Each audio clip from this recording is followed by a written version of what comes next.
Here's a place where all of us can be safe. Our stories of transformation can be safe, and all the things we want to research are safe here. This is Safe Space with Cheyenne. I'm really excited you're here, and I hope you stick around for a while, because I've got a lot to show you before I leave Earth. I love you guys. All right, my Safe Space friends, today I have Sayoung, and he is visiting from Anchorage, Alaska. Sean, thank you for coming on the show. Thank you for having me. We just got to talk a little bit before we hit the record button, but you have a podcast called Sitting with Sean. So before we get into your backstory and all the wonderful things that you're doing now, talk to me about your podcast. So my podcast, like you said, is Sitting with Sean. It's on YouTube, Spotify, and just trickles down to Apple. I haven't figured out how to work that yet. But anyways, I started my podcast about 6 months ago with the intentions of sharing my story and getting in depth with my story and talking about some of the things that I had gone through. It branched off into something much bigger where I have guests coming on and I upload almost twice a week. And it's people that are either suffering from mental health disorders, in recovery from mental health disorders and addiction, or our family members or doctors. I've had a psychologist online who was in recovery, and I was like, oh, man, that's awesome. Yeah, that's a big deal. Yeah, I just interviewed a lady today that's from Amsterdam. So that was cool. That was interesting. Yeah, so I just love hearing people's stories, and what I find the most introspective part of it is that, like, much like you, and before you hit record, is that we all have something in common, and it's finding that common ground in what we have, so I find a lot of commonality in between the things that my guests share and what I've been through or friends of mine have been through. Yeah, we have a lot in common for sure. Like I told you, I love hearing people's stories as well, but I also learn from them. Like I really empathetically like put myself in anybody's shoes when they're telling me a story. And I think I've always been that way, and just within the last couple years have really like honed in on that skill and just been like, this isn't just a skill. I really think this is a part of my purpose, is to definitely like host those stories and listen and, you know, continuously learn. Like everyone that comes on the show, I always learn from. I always have a notebook and I'll write down like things that they say that, you know, I don't think they realize kind of how profound it is, or just very introspective. So the work that you're doing is highly needed, specifically just to like fight the stigma, right? Like you're just like, oh, I just had a doctor in recovery coming on, and it's like, yeah, can you imagine how many like nurse Jackies out there are? Like how many people work around like pharmaceuticals and all of that, and you know, whatever bad habit they actually like might pick up. Like we won't get into the legal part of it, of how wrong it is to steal prescriptions from your job, but everybody's out there, and it is such a shameful addiction, which just like addicts are near and dear to my heart. I grew up with several of them in my life, and people with suicide ideation is something else that I grew up specifically for me and people in my life. So I didn't grow up like there weren't drugs in my household, but it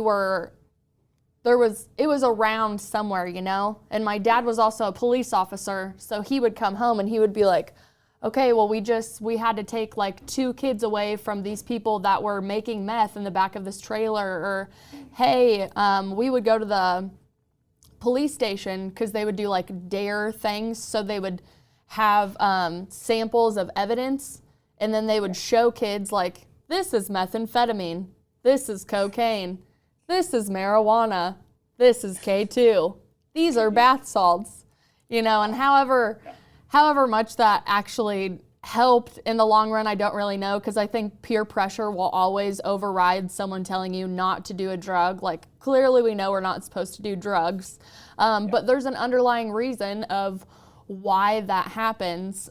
In my personal experience, I struggled super hard with suicide ideation, not fitting in, not really understanding my underlying issues, especially being like emotionally detached from myself.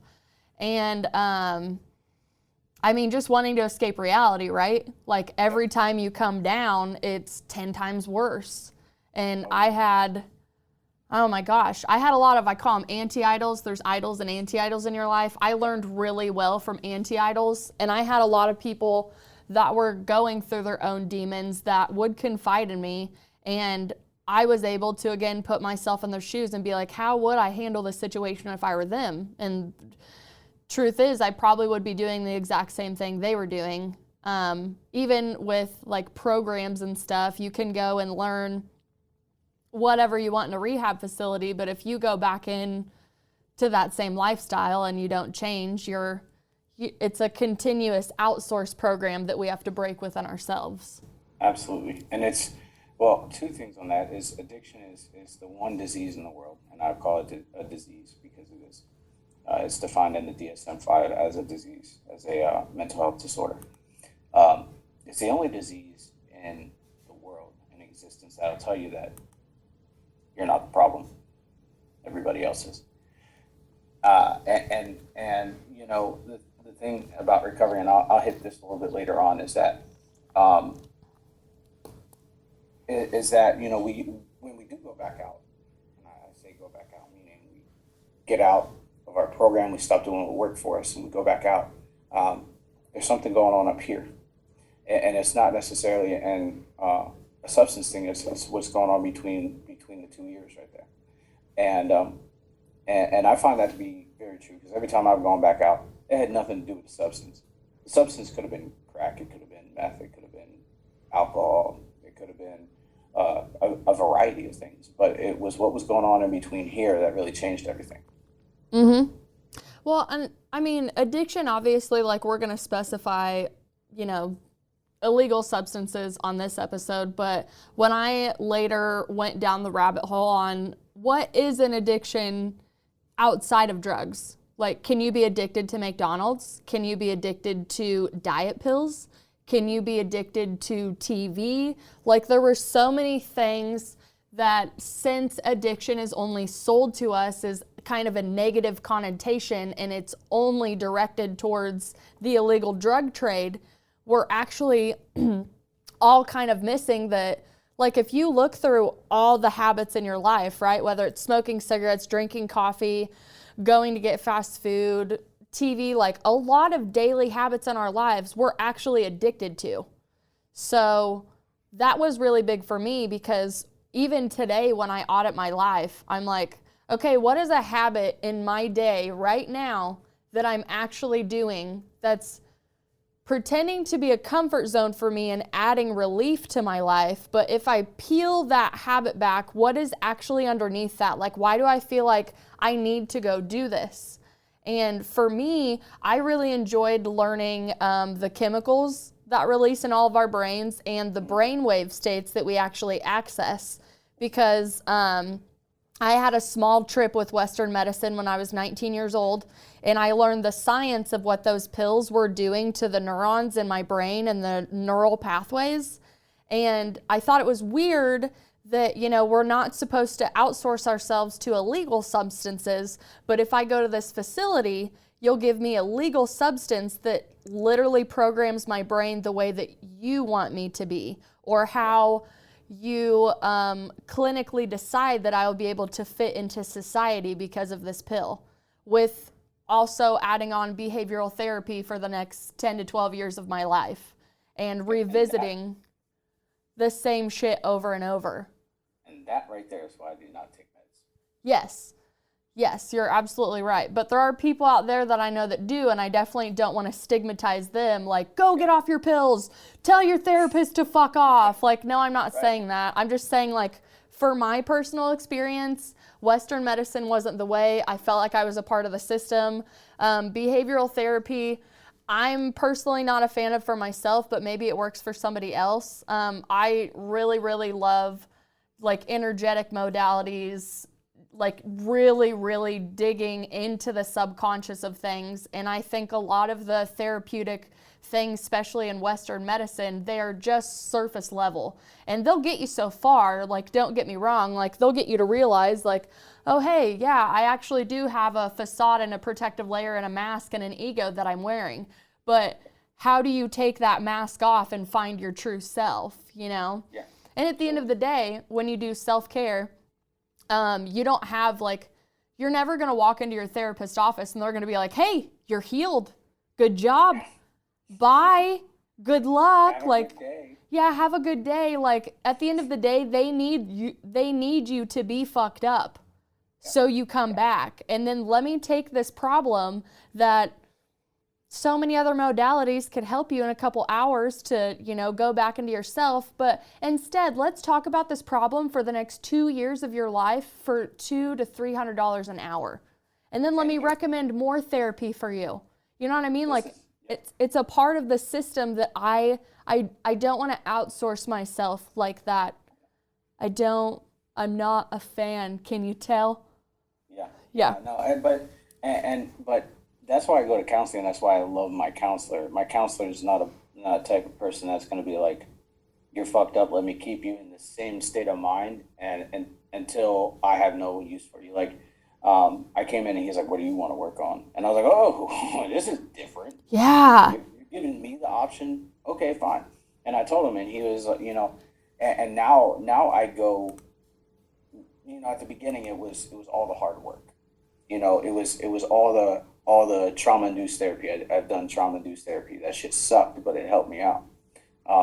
And then, you know, now it's the maintenance phase. Now it's you know, I check in with him every week. I don't have to, but I choose to, because life happens and life still happens. And you know, I want the opinion of somebody in the medical professional field. I would go to, you know, if I had cancer, I would go get checked out by a doctor that specializes in cancer instead of going to somebody that's like a pediatrician, right? You know, but so I go to my counselor, one, because I trust him, but two, because, you know, he specializes in something that I'm particularly suffering from. So like, if I have a shit week, if I'm like, man, I'm really emotional, I can't figure it out, I go to him and he's like, all right, well, let's sit down, let's figure this out. Let's take a moment out of your day, an hour out of your day, and we'll figure this out. And so he gives me the tools to like sit down and really just be like, all right, woosah, goose blah blah, and we'll figure this shit out. And so I enjoy him, but and I can be honest, there's one other counselor through my whole life that I've ever been to that I've connected really well with, and it just so happened to be the guy right before him. See, I think that's powerful, though. I love to hear stories about whether therapists or counselors that give you the tools to, like, go dig into yourself. There's so many people that I've talked to where they're like, yep, I have therapy on Thursdays. That's all the self-work I need. That's all the introspection time I have. And I'm like, ooh, this is dangerous. Like, that's like going to church on Sunday and repenting and doing the same thing on Monday and going, well, I'll just go back to church on Sunday and tell God I'm sorry. Like, corrective action is needed. And especially like, so my biggest thing is the integration. So like, you find it, you release it, you have the awareness, you have that neuroplasticity that's been built up for however many years. So especially like a red flag, if you're looking for somebody, if you find a practitioner or a therapist or whatever they like to call themselves to work with, and they don't give you proper integrating tools, they're leaving you with cognitive dissonance, and you're going to shove yourself so much further back into an addiction or a comfort zone that you actually think is like good for you. It's kind of like settling in a way, right? So, those are things that I often think about. Recently, I found a therapist locally in Wichita, and he actually writes the curriculum for the PTSD programs for the Kansas VA.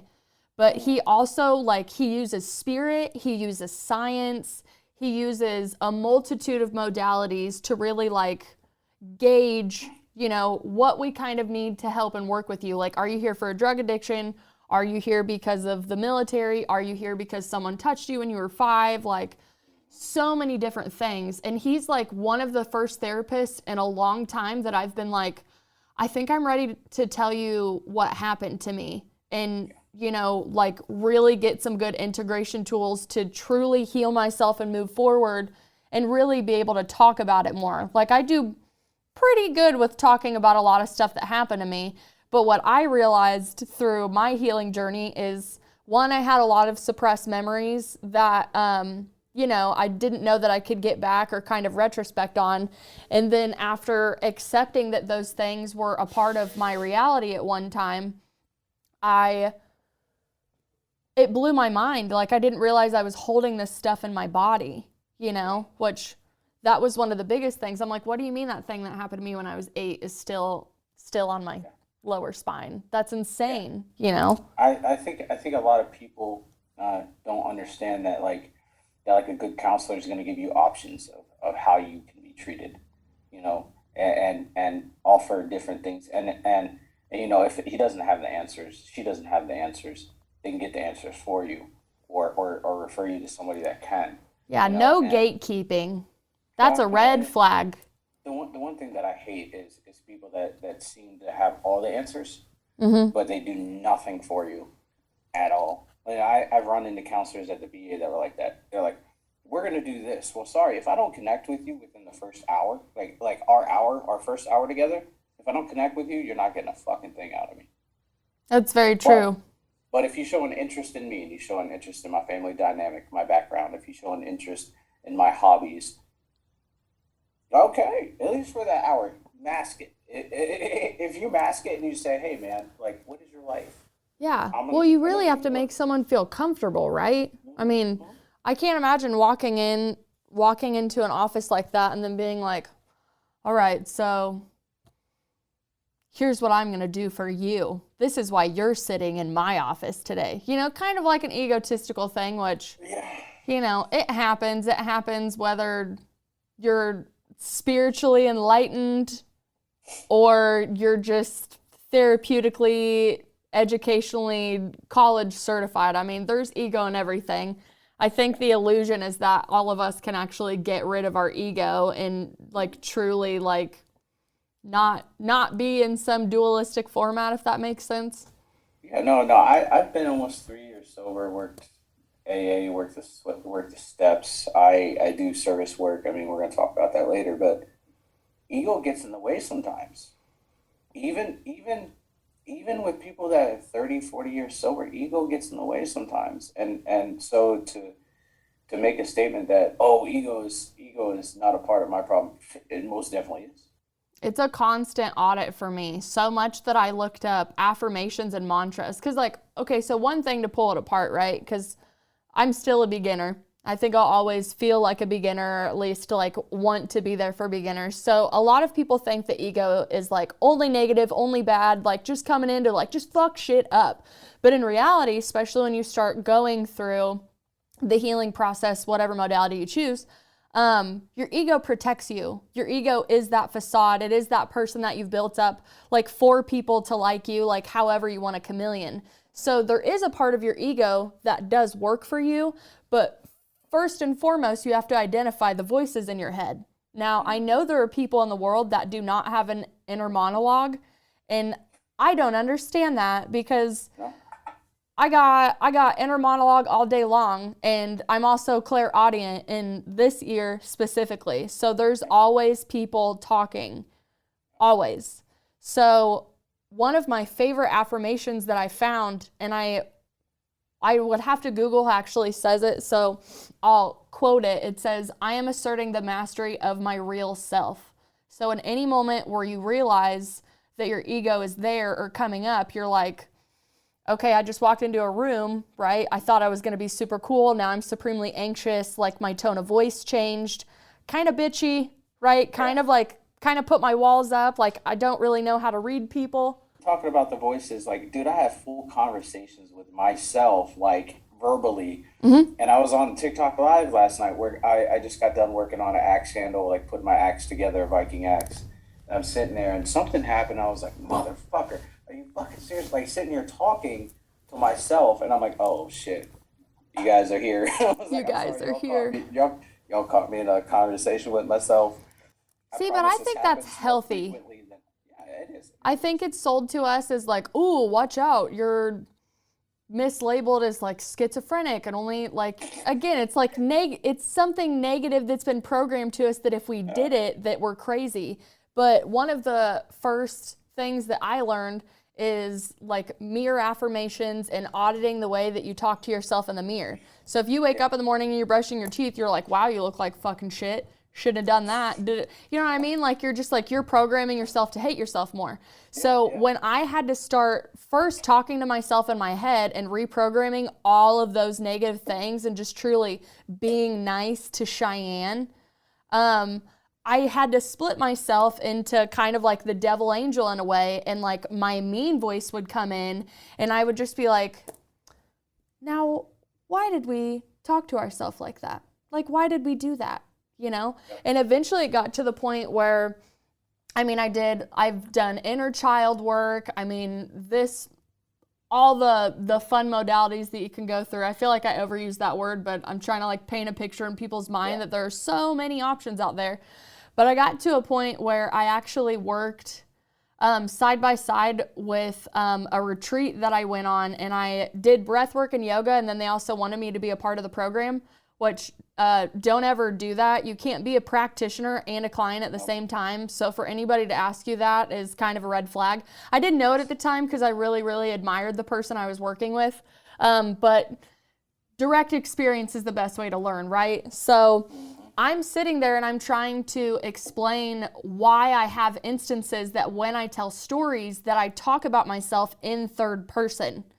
And since her knowledge in psychology went this far, and like that's where her belief system was, right?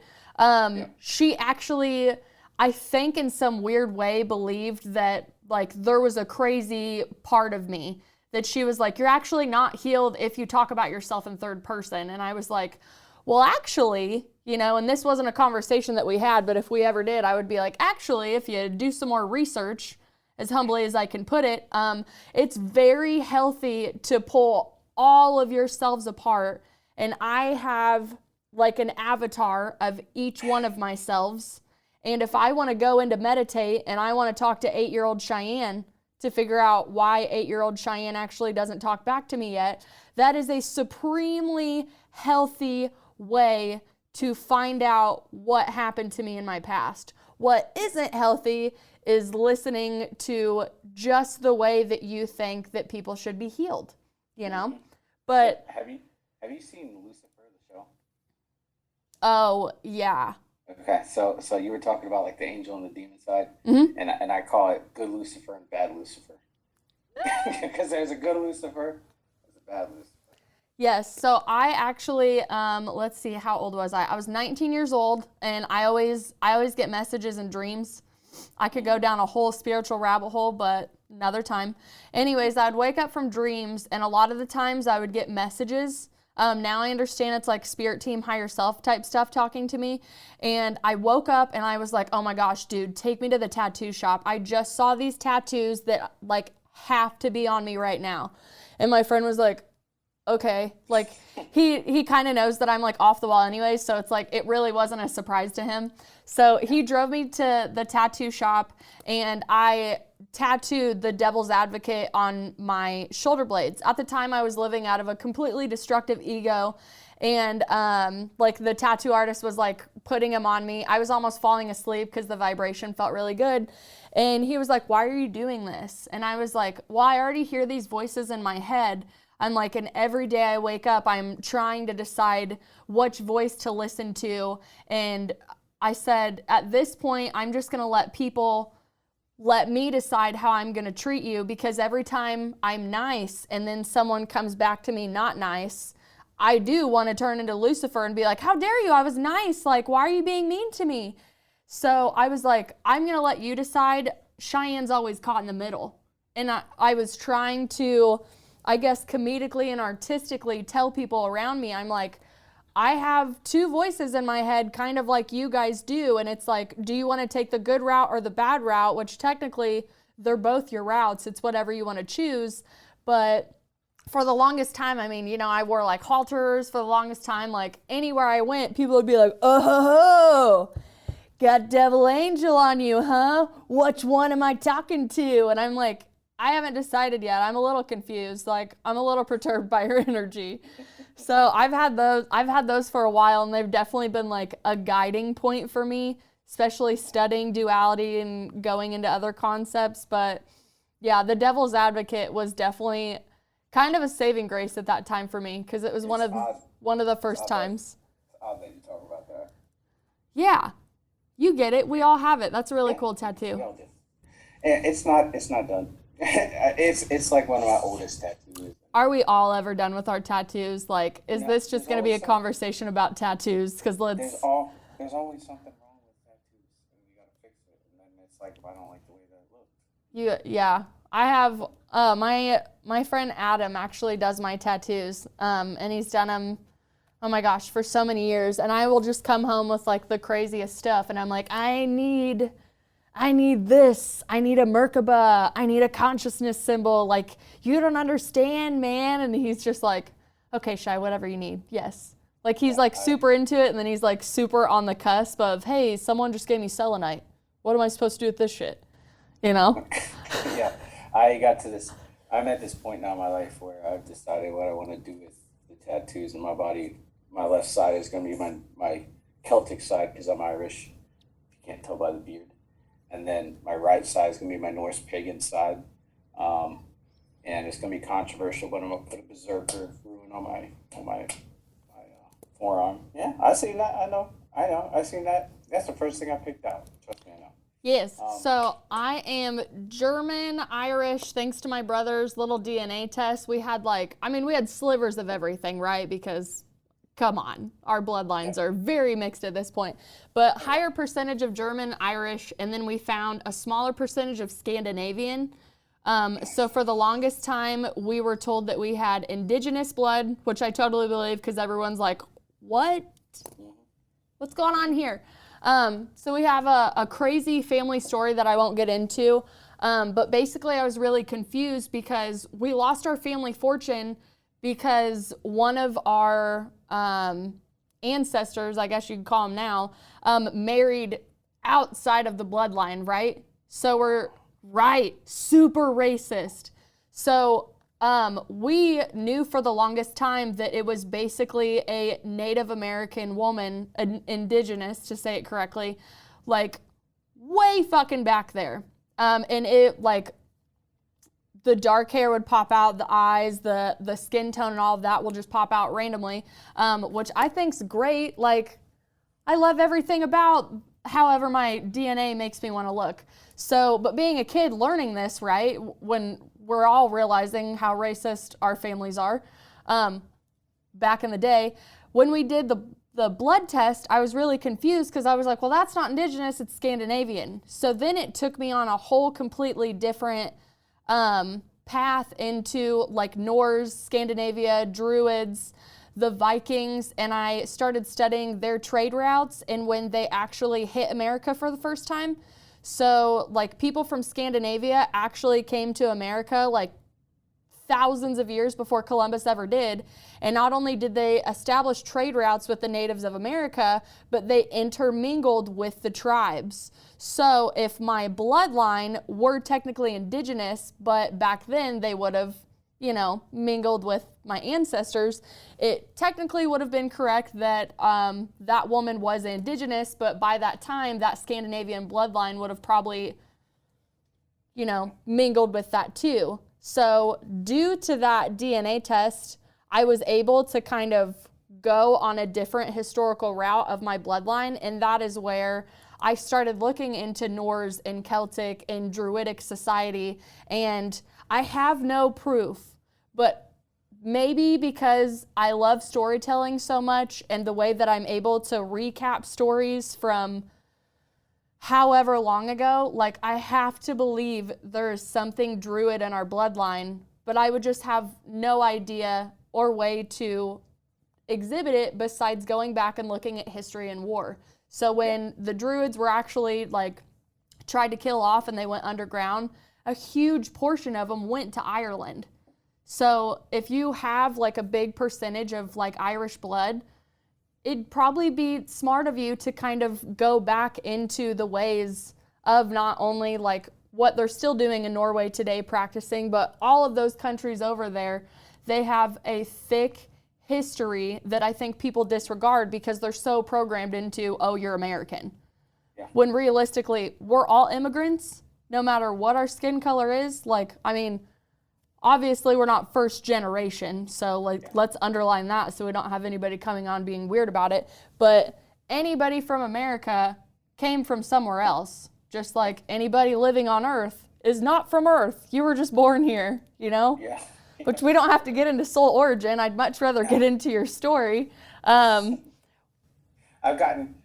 love fantasy stuff, and more recently, within the past few years, I've gotten into it, and people are like, "You look like Gimli," and I was like, "I do. I do. Yes. I look like Gimli. And then you also said Gandalf, even though it's not like the white beard, but you have I've gotten Gandalf. I've gotten Dumbledore. I have gotten Opie from Sons of Anarchy. Ooh, that's a good one. Yeah. I've got Duck Dynasty, Alaskan Bush People. Obviously, Duck Dynasty, right? Yeah, I think that the most unique one was, well, in my story I'll tell you about when I was in jail, but I was told I look like a biker garden gnome because I'm like 5'5". I'm short for a dude, and I found that so comical that the dude said I look like a biker garden gnome. I was like, you know what, dude, this tops it. I've gotten leprechaun. Yes. There's nothing original in what anybody says. I'm just kind of like, oh yeah, I've heard that before. Thanks.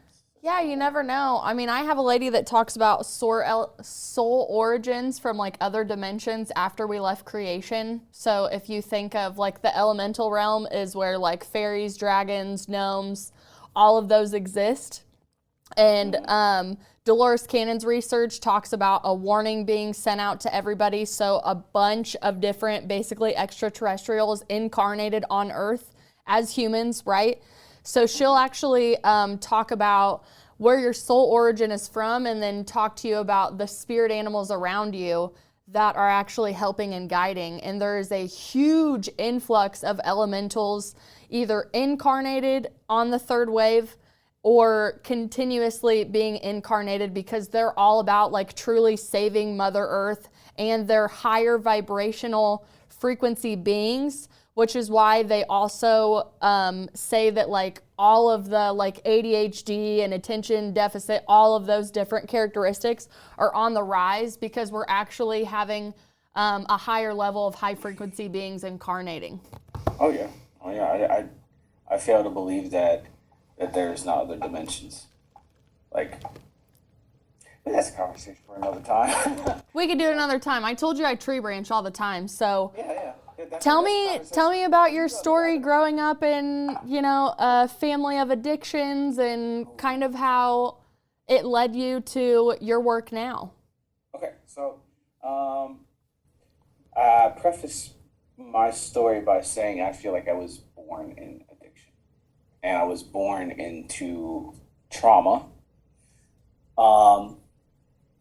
because from the moment I was born, Dad wasn't around. Well, not the moment I was born. First 4 years of my life, Dad wasn't around. I don't remember much, but some of the things I do remember is the stuff behind me. I'm a huge professional wrestling fan. I love wrestling. I've watched it since my first memory in life is watching wrestling. And so, I love professional wrestling. And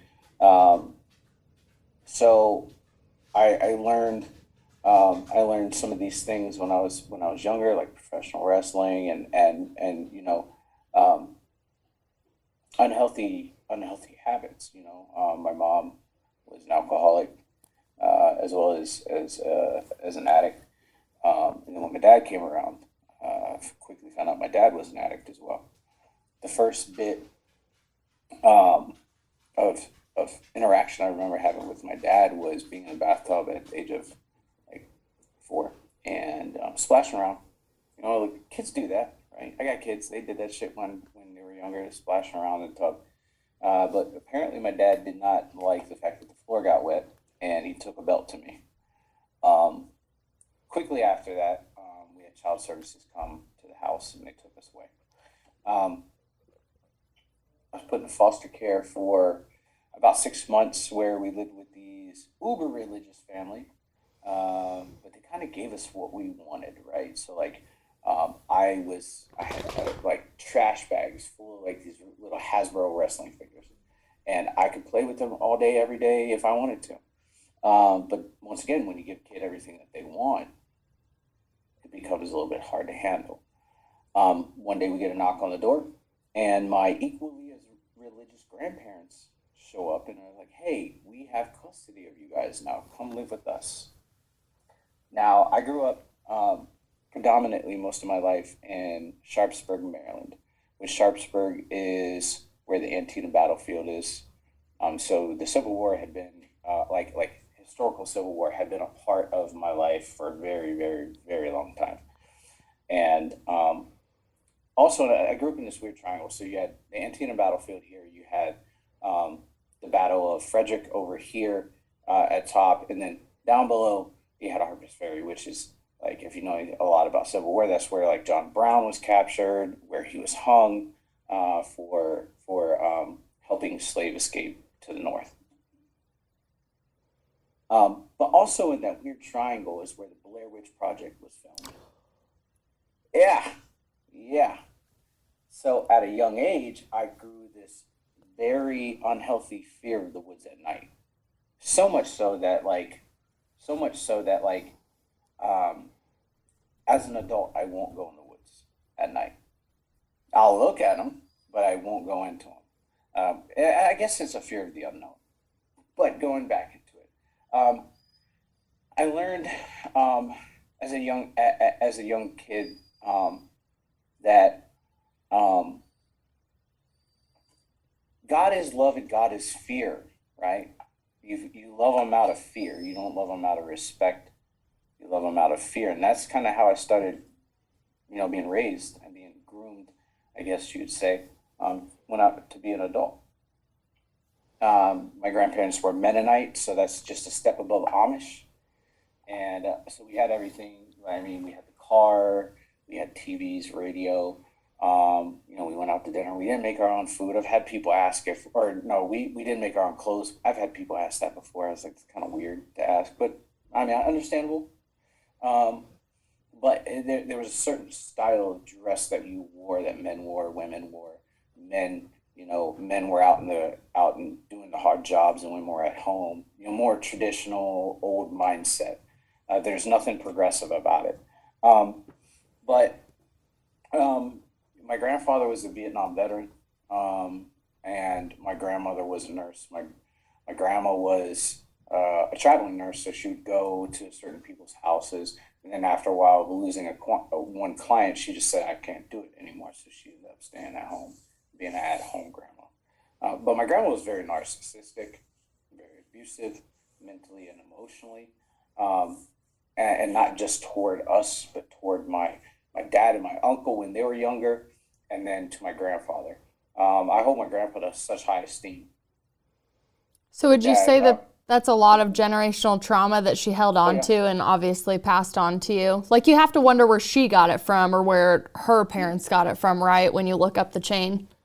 Oh, absolutely. Yeah, she, so from my understanding, that the way that she treated my dad and my uncle and the way she treated me and my sister is the same way that she was treated by her mother.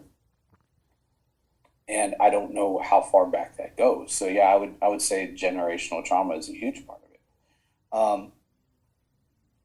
But my grandfather did the best he could, to provide for us and everything like that. And I lived in Maryland for about 6 years. And I was big into sports, but I was a super nerd, right? Like, I'm not the person that I was. When my kids say that they get bullied at school, I pull up a picture of myself when I was in their grade, and I have this buzz cut and these big ass pink plastic glasses on with a striped ugly shirt, and I'm like, look, you would make fun of me too, right? And they're like, well, probably. I was like, okay, look, it's not so bad. Like, it'll be okay. Just got to get through some of these rough times right now. But life at that time as a kid was pretty rough, because I had a lot to do with at school, but then I had a lot to do with at home. And my dad ended up coming back around. My dad and my mom, because we had been taken away from, my sister and I had been taken away from my dad and my mom. Child Services was trying to figure out who the problem was, right? They were like, is he the problem? Is she the problem? Is it both of them? Is it just a matter of circumstance? And one day they showed up to my dad's house unexpected, unannounced, and they seen my mom screaming and yelling at my dad and said, she's the problem. And so they didn't say anything to anybody. They didn't let anybody know. My dad and my mom just by coincidence split up. My dad moved up to Erie, Pennsylvania, which is like equidistance between Ohio and New York, and it's right on Lake Erie. And when that happened, Child Services was like, hey, you can have custody of your kids now, to my dad. And yeah. And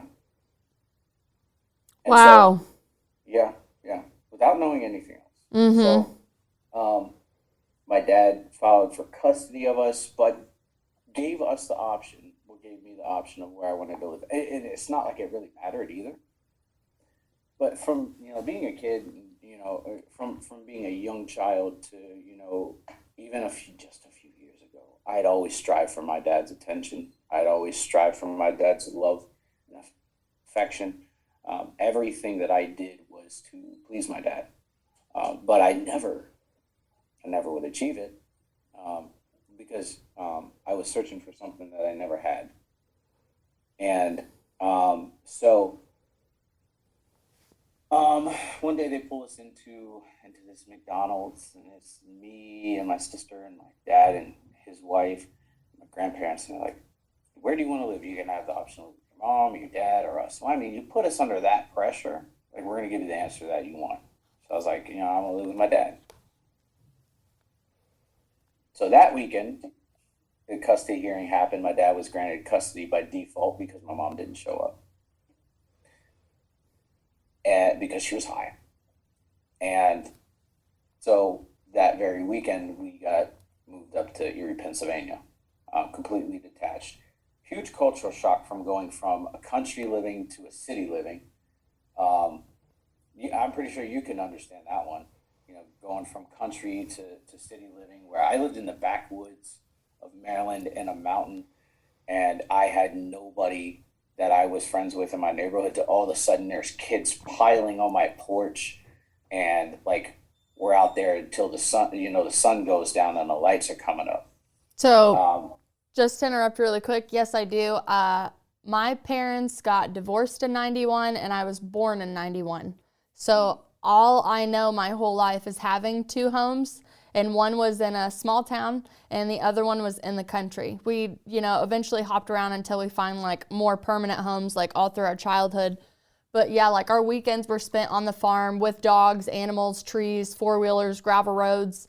And we were also very fortunate to have our grandparents and our cousins and our aunt and uncles around the same property, because we all, bought property around the same places.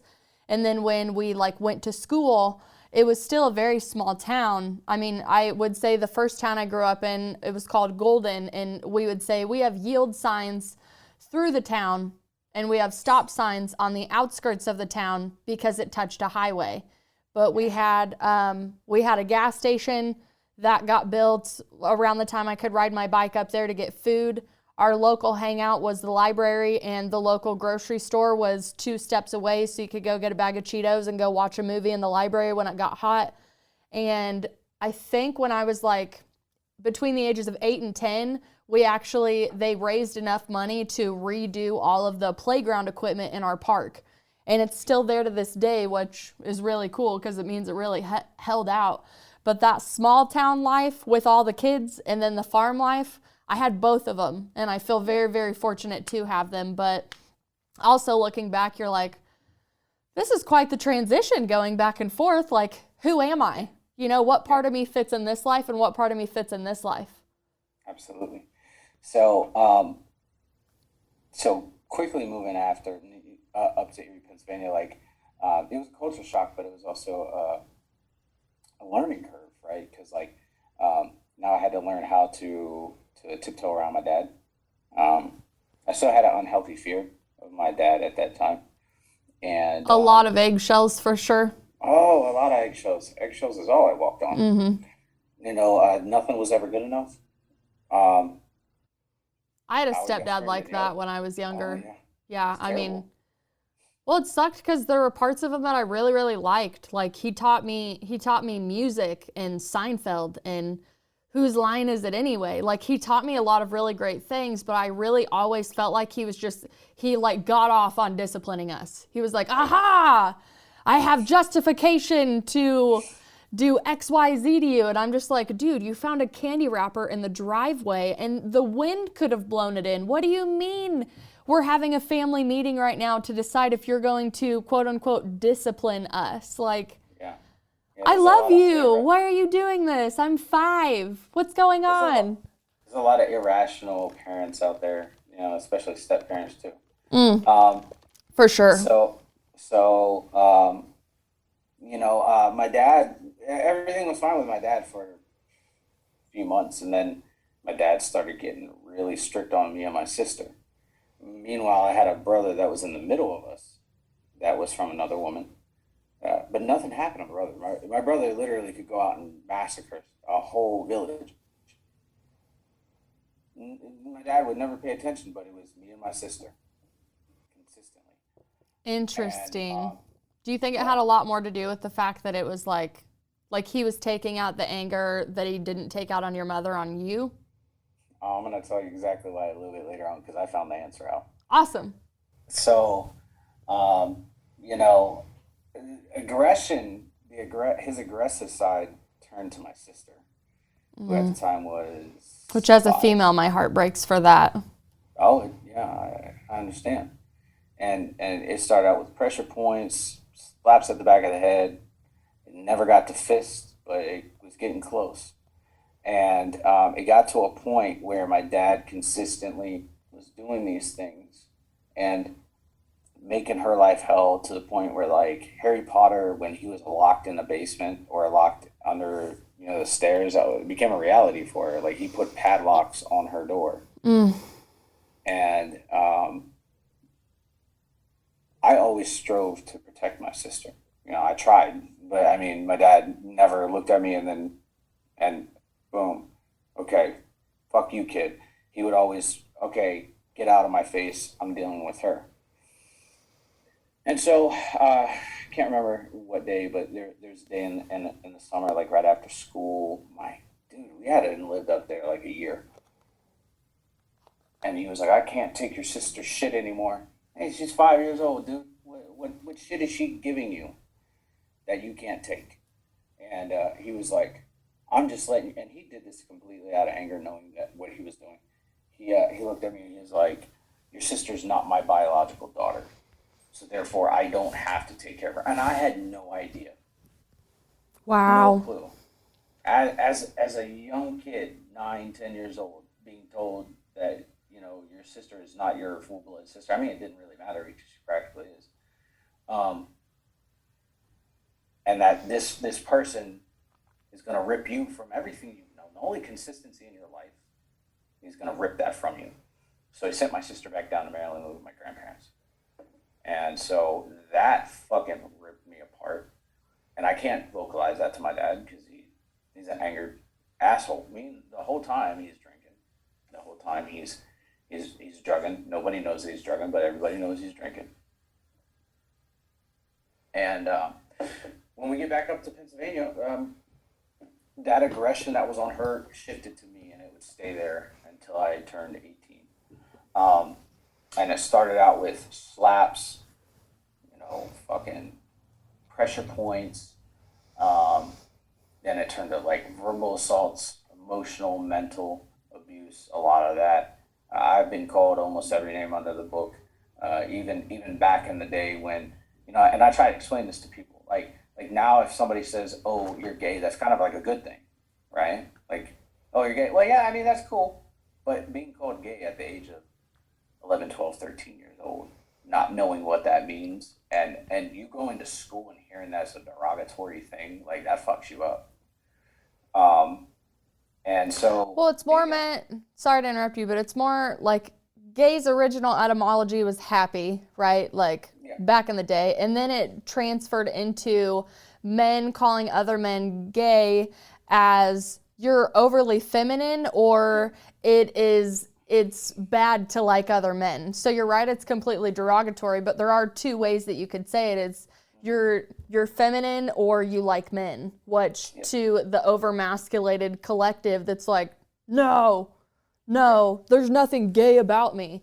You know, that could be twisted in a multitude of ways. Absolutely. And so, like, he used that in derogatory ways. And then, you know, one of my most fond memories of being a kid, not fond as a good thing, but fond as most memorable, is I don't remember what happened. I don't know if he was in a bad mood or I did something, but I was in the kitchen. We had this island that had bar stools around it, and there was a stove there. And I'm sitting there, and he backed me up against the island, and then he grabbed me by the throat and like hoisted me in the air and just squeezed and looked at me, and it was like I was looking in his eyes, and it was not him. And he was like, "I'm gonna fucking kill you." He straight up said that, and like I believed it, full-fledged believed it. And my stepmom literally had to peel his fingers from around my throat, and that's where like the ultimate fear of my dad started. Like I was terrified of my dad. It had nothing to do with respect out of fear at that point. I was scared of my dad. I did everything in my power to stay away. A lot of people say, "Oh, I don't cope with things." Well, we do. We have good coping skills, and healthy coping skills, unhealthy coping skills. And my unhealthy coping skills, I just go to sleep. I didn't have to deal with the day, so I would go to sleep, and I did that. I would sleep for hours. Yeah, exactly. Which I'd like to interject on that because after studying brainwaves, the delta brainwave is what goes through all of fixes your problems in your sleep, so to speak. So after I studied that, I realized the naps and going to sleep, and a lot of people that are chronically depressed that stay in bed and sleep all the time, they either, have an overreactive frequency that they're going into, but the delta brainwave is an addictive brainwave to get into for people that literally shut down and go to sleep. They're like, whatever, I'm going to bed. And I just recently connected that with someone that I met because just like you, they're they get into a fight, they turn into an asshole, and then literally the only thing they do to deflect the situation or the reality as a whole, they go to sleep, they'll wake up 2 hours later, they act like nothing happened, and they had no idea what happened to them when they slept. They just knew that they felt better, quote unquote. And when I explained to them, I was like, it's your delta brainwave. I said, do your own research and find out that going to sleep is actually working against you because you're still not facing the problem. You just kind of think you are, and you're restarting the bad habits over and over that lead you down the pathway. So it is a crazy cycle. I'm glad that you brought that up. Yeah. So 9/11 happened. I was in 7th grade, and I remember it very fondly. I'm not going to go into where were you on 9/11, but I remember it very fondly. I remember coming home, watching the news, and my dad kind of well, we got to do something about this. I'm like, fuck are you going to do, man? What? You're not going to do a damn thing.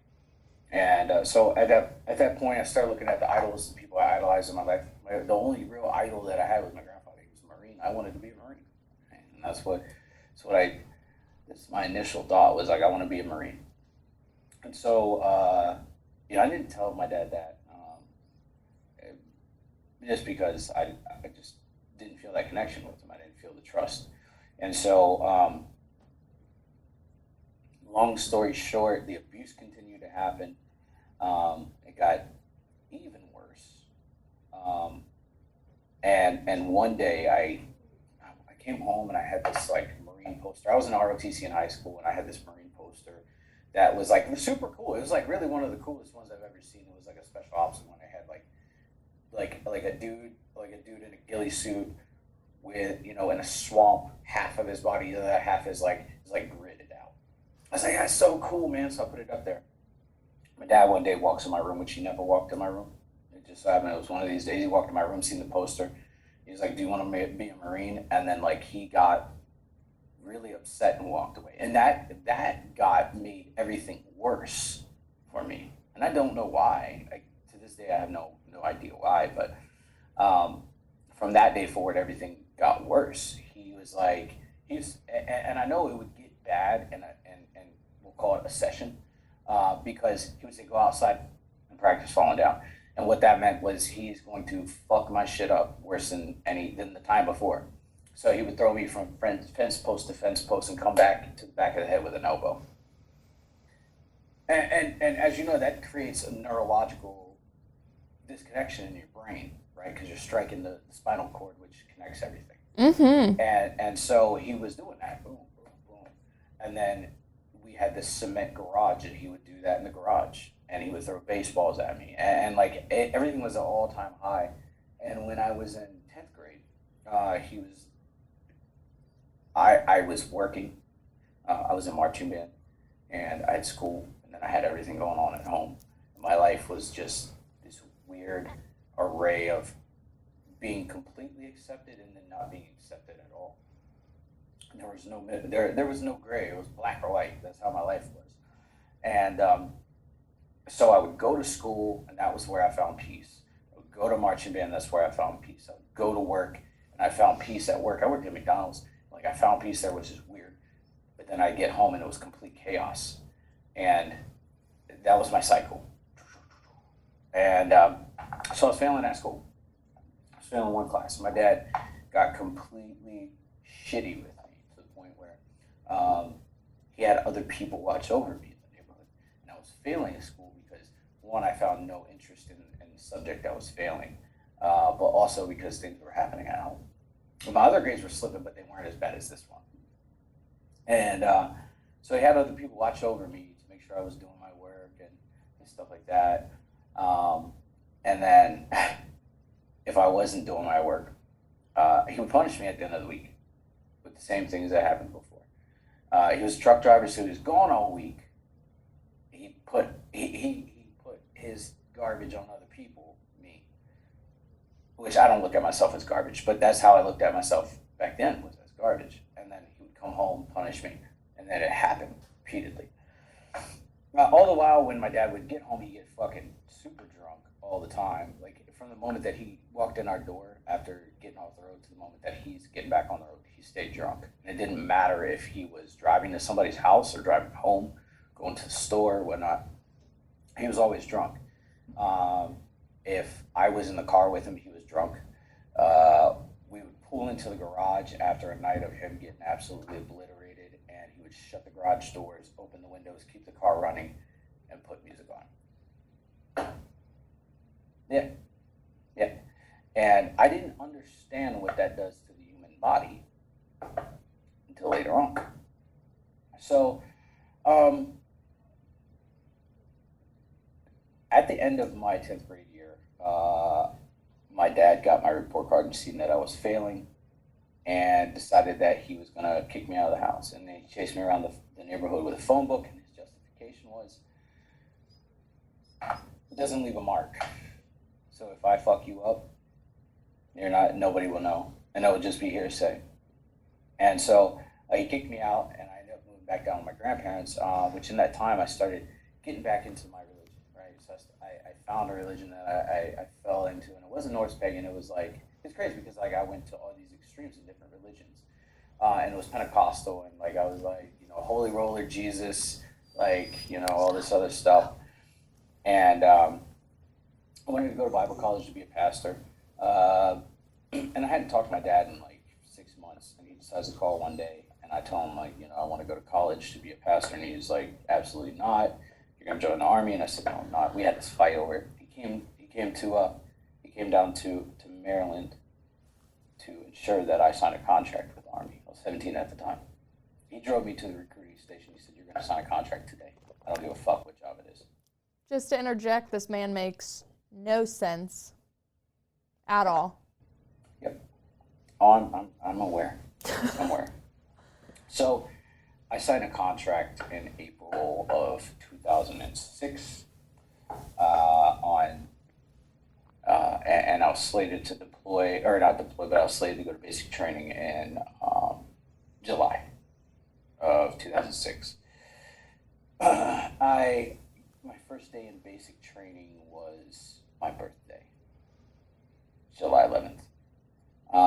Before then, my dad moved me back up to Maryland, back up to Pennsylvania, and all the abuse hit an all-time high, like all-time high.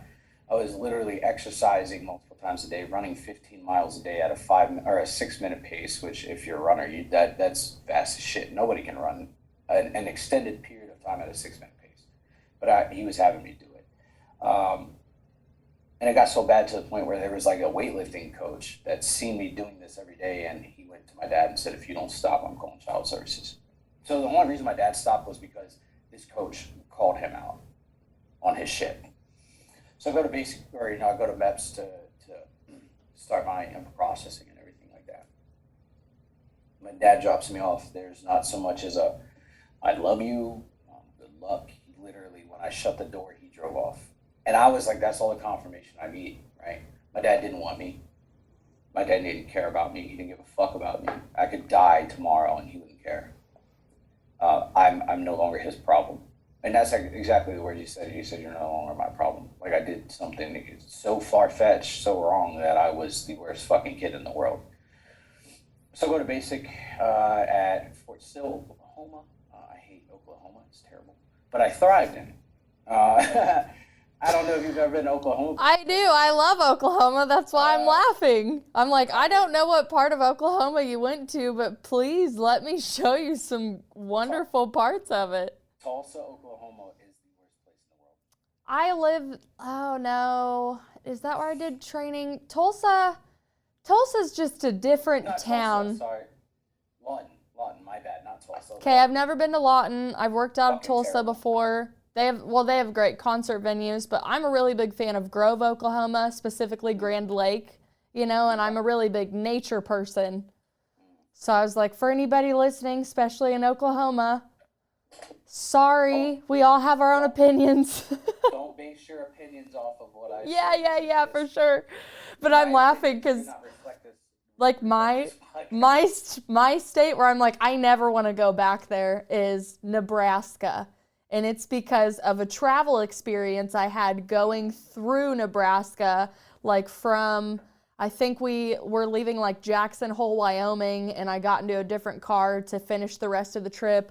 And it was 3 girls trying to figure out a place to stay in Nebraska. And I mean, it was quite the adventure, to say the least. So I joined the Army and I went to basic training, and like, I did well, I thrived under the chaos. It didn't bother me. Them screaming and yelling wasn't anything new to me, so it didn't really fuck me up. Yeah, you're like, I'm going to graduate.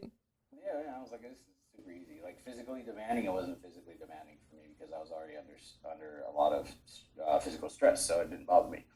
I stayed at Oklahoma for my AIT, and then they were like, hey, yeah, by the way, you have the option to go airborne. And I was like, well, what the fuck is that? And they're like, jumping out of a good airplane. And I was like, why not?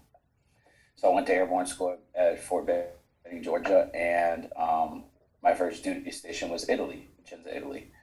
And Europe, there's no alcohol, or there's no age limit on alcohol, right? And when I was a kid, I always told myself, like, I'm never going to drink, never going to smoke, never going to do drugs. You and me both, bud. Yeah. Say, I'm never going to do this because I see the way my dad is. But that first weekend, I broke one of my promises. And I got really fucked up. I thought I was having a good time. I was doing this because, like, I'm having a good time. Now, it's not my first drink, but it was my first huge amount of drinks. Like, and my first drink was when I was 4 years old, and that was because somebody wasn't watching me, and I snuck in and grabbed my mom's wine coolers and killed a 6-pack. I ended up getting really shit-faced that first weekend, and that very first drink I say is the moment that got addicted.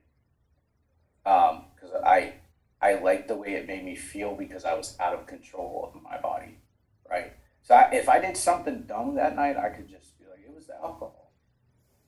It wasn't me. I didn't fucking make that choice. In my right mind, I wouldn't make that choice. Well, absolutely, in my right mind, I would never make that choice. So I get assigned to the 2nd Battalion, 503rd, in the 173rd Airborne Brigade, and they're slated for a deployment in May to Afghanistan. That deployment would have been the worst deployment in the history of that unit. Not worse. There was a lot of casualties, a lot of death, but we also had a documentary crew that was out with my platoon, and they filmed 2 documentaries. Well, it was initially supposed to be 1, but it ended up being 2. It was Cornwall and Restrepo, and that one really showed the country like what the fuck was actually happening in Afghanistan, because everybody seemed to forget. Everybody seemed to forget that Afghanistan was a thing. And so I get back from that deployment, and like I wasn't even 30 minutes off the plane. I was back in my room getting shit-faced. And I continued to get shit-faced until I met a woman. And I'm not going to say her name. I just don't want to name drop her. But she was Italian. She showed me interest. And I said, somebody cares about me. So I'm yours. And I ended up proposing to her right before my 2nd deployment at the Castle Romeo and Juliet. Super romantic, everything like that. Dualistically romantic. Yeah. Yes, Yeah. for sure. So I ended up going on my 2nd deployment. Mind you, in that time frame, she looked at me and she's like, if you don't stop drinking, like, I'm leaving. I didn't want to feel that loss, right? Because I already lost a few family members because they didn't want to deal with my shit or deal with my shit. So I said, yeah, fine, I'll quit drinking. But I was doing it for the wrong reasons. I wasn't doing it for myself. I wasn't working any program. I go on deployment, and in the middle of that deployment, I got a few emails saying, hey, she's cheating on you. And I was like, no, she's not. She promised me, right? A promise is a promise. That's a word. That's your bond. And then I got pictures. It destroyed me. Absolutely. I was like supremely devastating. Even to hear it, I'm just like, oh. It was worse than a Dear John letter. I would be able to deal with a Dear John letter, but that was worse. That was like absolutely heartbreaking, heart-wrenching. And then I got to this point where I said, I don't care if I live or die. So doing things that were like irrational even for me. And then I went on R&R. And in that 2 weeks of R&R, the 18 days, I wasn't sober one bit. And like I was doing everything you could think of, with the exception of like injecting things in my body or smoking crack or meth. Like I was doing coke, acid, smoking weed, getting drunk because I didn't care. I didn't care if I lived or died. Like I was still so fucked up when I got back to Afghanistan. I was still hungover, and that was like a week later. Mm-hmm.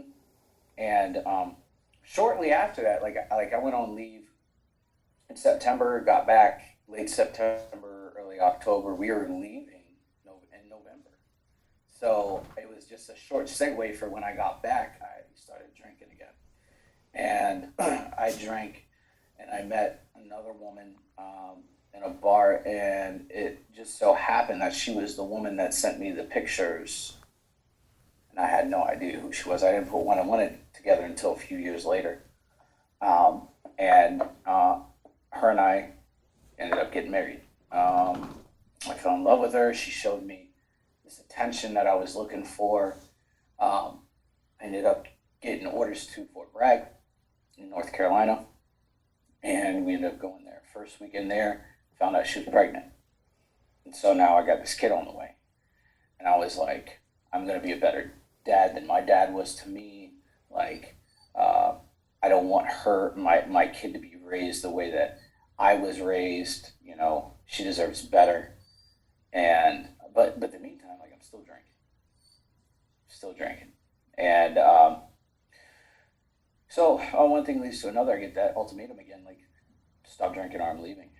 And once again, like, I lost somebody, a bunch of people already. I said, I don't need to drink it. You know, so I quit drinking. But I didn't really quit drinking because she never seen me drinking, but there was alcohol at to my access. So addictive behaviors continue in my life. And so I go on my third deployment, by far my worst deployment. One, they didn't sign, or they signed a memorandum that said that the only emergency leave that you could take is the death of a family member. They didn't care about births, none of that. And my, at the time, wife was going to be giving birth to my daughter in the middle of that deployment, so I wouldn't be able to go home for it. And that devastated me.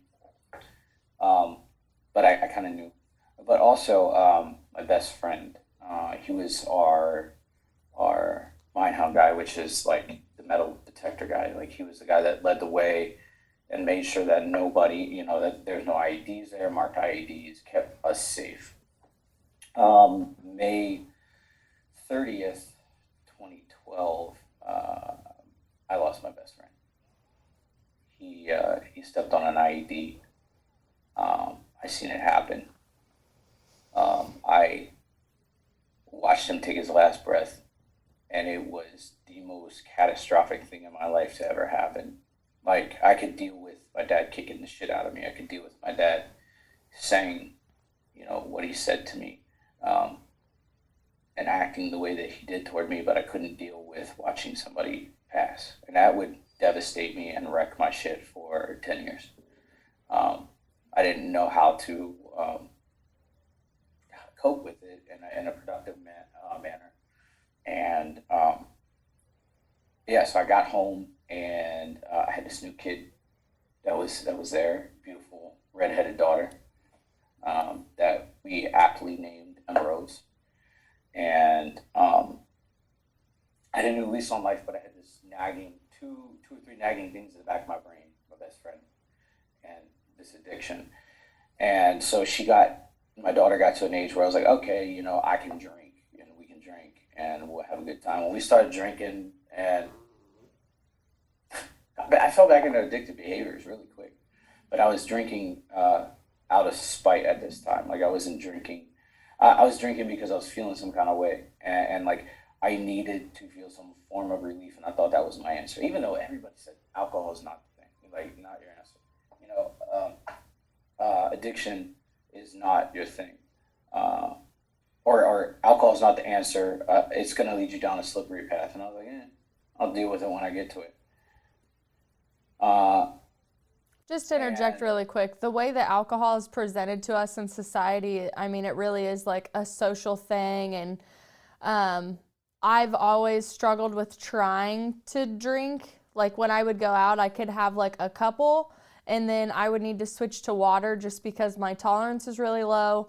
As a woman, it's very different for women to go out and drink as far as men. Not saying that men can't get roofied, just saying that, it's real for us, and a lot of the things that we have to look out for. So being out of control of my body, I was always scared of, finding some predator of some kind of finding me. So there were like alcoholics in our family. I definitely believe it was in our DNA, but I just never really grasped onto it. But seeing the alcohol commercials and, oh, look at us having fun. Don't forget, buzz driving is drunk driving, but hey, go out and get shit-faced and call a cab. It's fine. Now it's changing for the better, but like 90s, 2000s, I mean, that's all you saw was tobacco commercials, mesothelioma promos, and any type of like big named alcohol people. Alcohol sponsors all major football. I mean, it's a part of society, and it's sold to you like, hey, it's okay to do this, but then you're like, oh, you've developed an addiction? Well, that's your fault. Okay, we're all partying over here. Why'd you have to push it too far? Absolutely. And that's my problem with society, is that alcohol has become a mainstay, and it's killing people at a faster rate than a lot of other things, really. But ended up getting into my addictive behavior again, and we go on our last deployment. I was in 82nd, and that last deployment was a cakewalk. We guarded Department of State. Nothing happened. I had a lot of time on my hands. When there's a lot of time on your hands, idle hands do the devil's work. And so I sat with myself, and I hate sitting with myself because that means everything around me in my brain is going a million miles an hour, and there's no break. I'm a fucking runaway freight train. And so I started thinking, like, do I really love my wife? Am I in love with her, or do I just love the idea of her? I got to that point where I wasn't in love with her, but I loved her because she was my daughter's mom, and nothing will ever be able to take that away from her. But then I started thinking, like, if I'm not in love with her, like, we're already fighting, right? I don't want my daughter to be raised in a home where the parents hate each other. I'd much rather have her grow up in two separate households where we can get along, and there's two separate families that love her. I mean, double the Christmas, right? It's pretty dope. And so I presented that idea to my daughter's mom, and from that moment forward, I became public enemy number one to everyone. Literally, my dad, my mom, they stepped back in my life. My grandparents, I had nobody, literally nobody. The moment that I said, hey, look, I love you, but I'm not in love with you, and I don't want this, I don't want to raise our daughter in a lie. I think that's more beneficial. I became public enemy number one. I mean, that's really something that should be highlighted more, because there is, like, if a woman leaves a man, right, for whatever reason she does, it's like, oh, girl, what'd he do?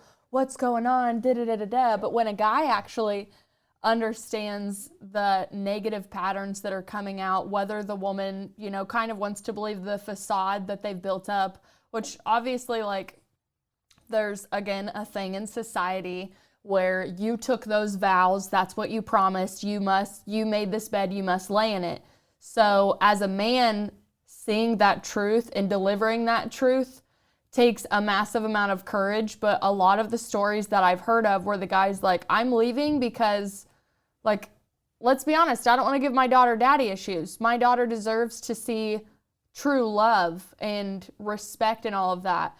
But I do know from, you know, just examples popping up in my mind that the guy does become public enemy, and it's a stigma where it's like a man doesn't leave his family and you're abandoning them, and you're going to continue to give them more issues, so to speak. And yeah, I just think it's supremely powerful that you took the courage to do that, because so many people end up giving the kid 10 times more issues than what they would have if you would have went away. When the kid gets older, they're either going to be like, why are you guys even together? Like, we clearly can tell that you don't want to be together.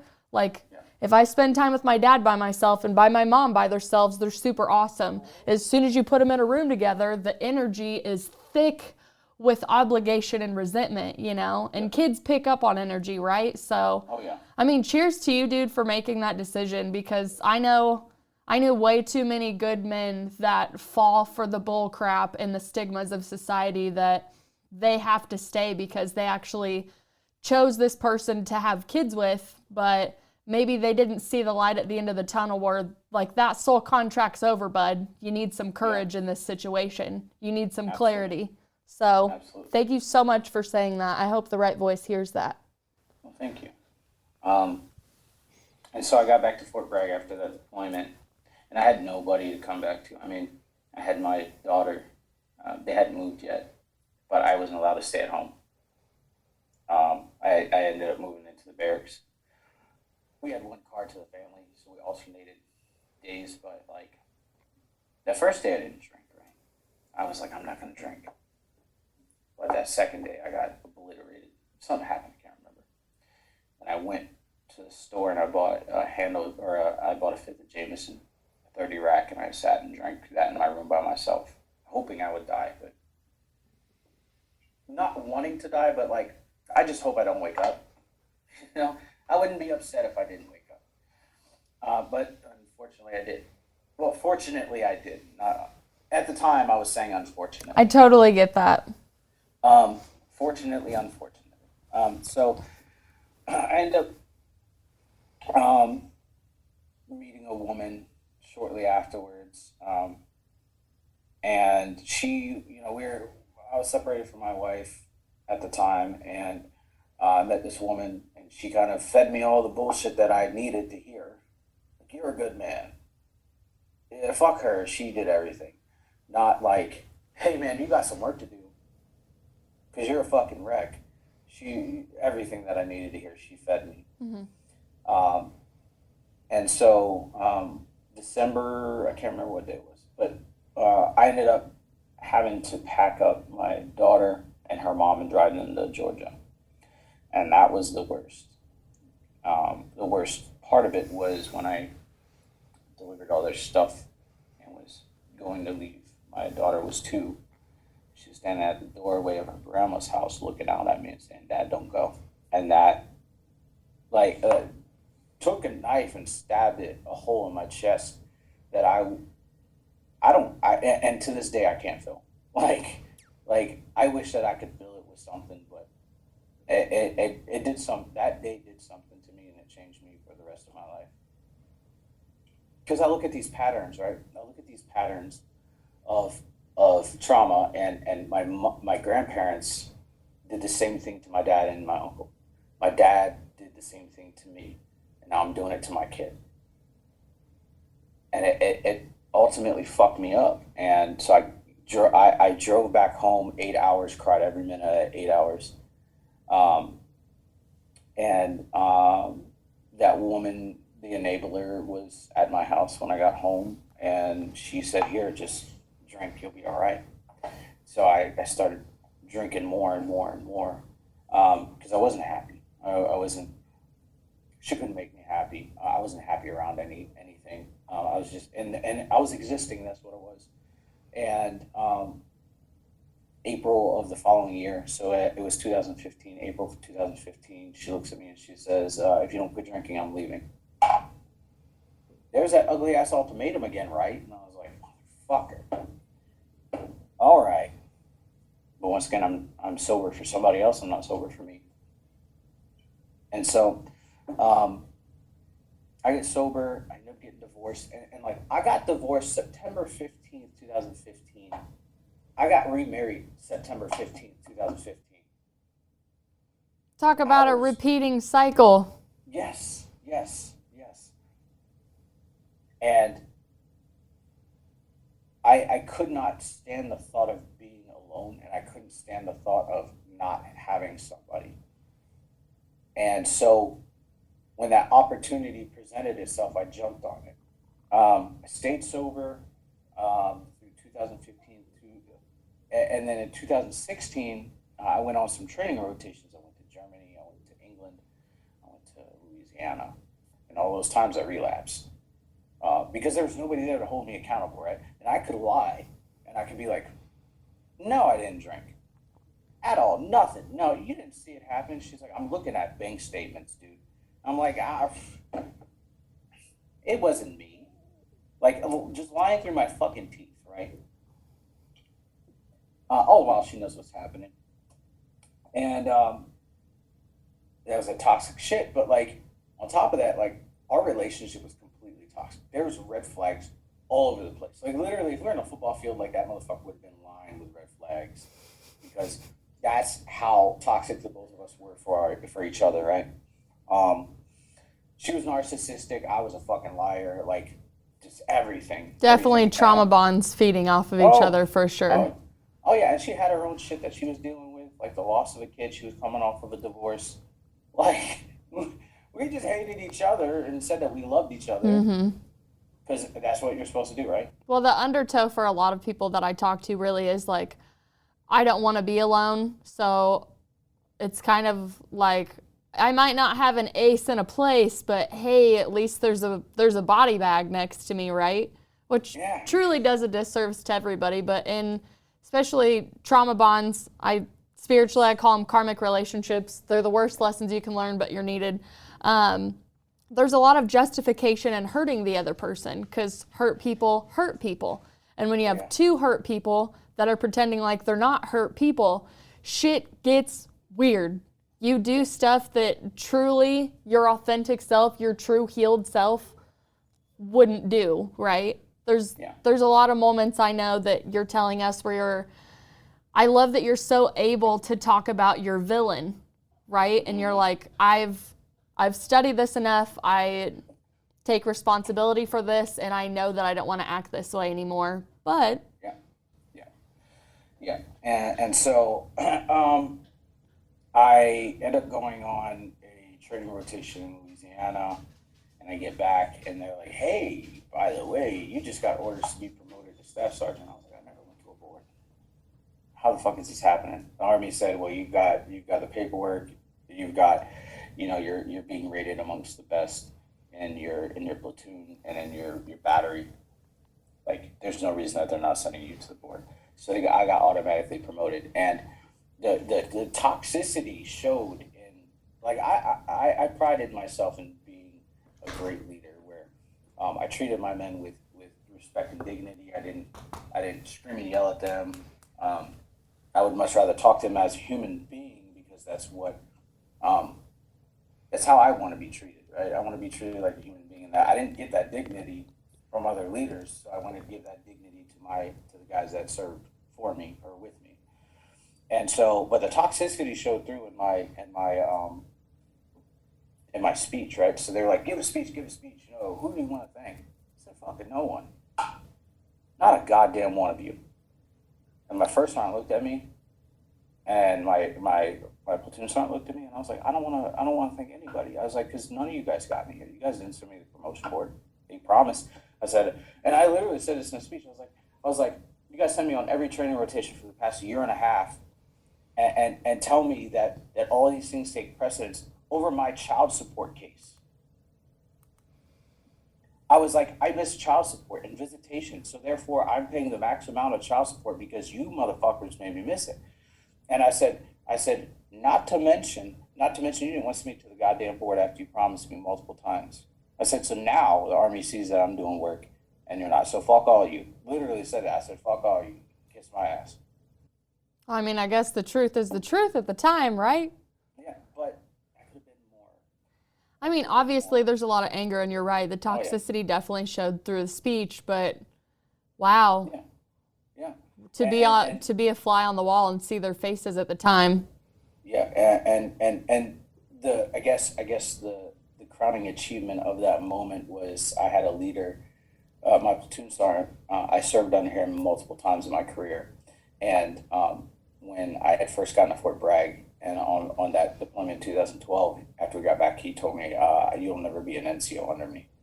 He's like, "You'll never serve as a non-commissioned officer underneath me." And he was the one that had to pin me staff sergeant. And the gratification I got out of that, I was saying, fuck you. Mm-hmm. That's exactly what it meant to me. But you don't own me. Yeah, kiss my ass, homie, because I did this without you.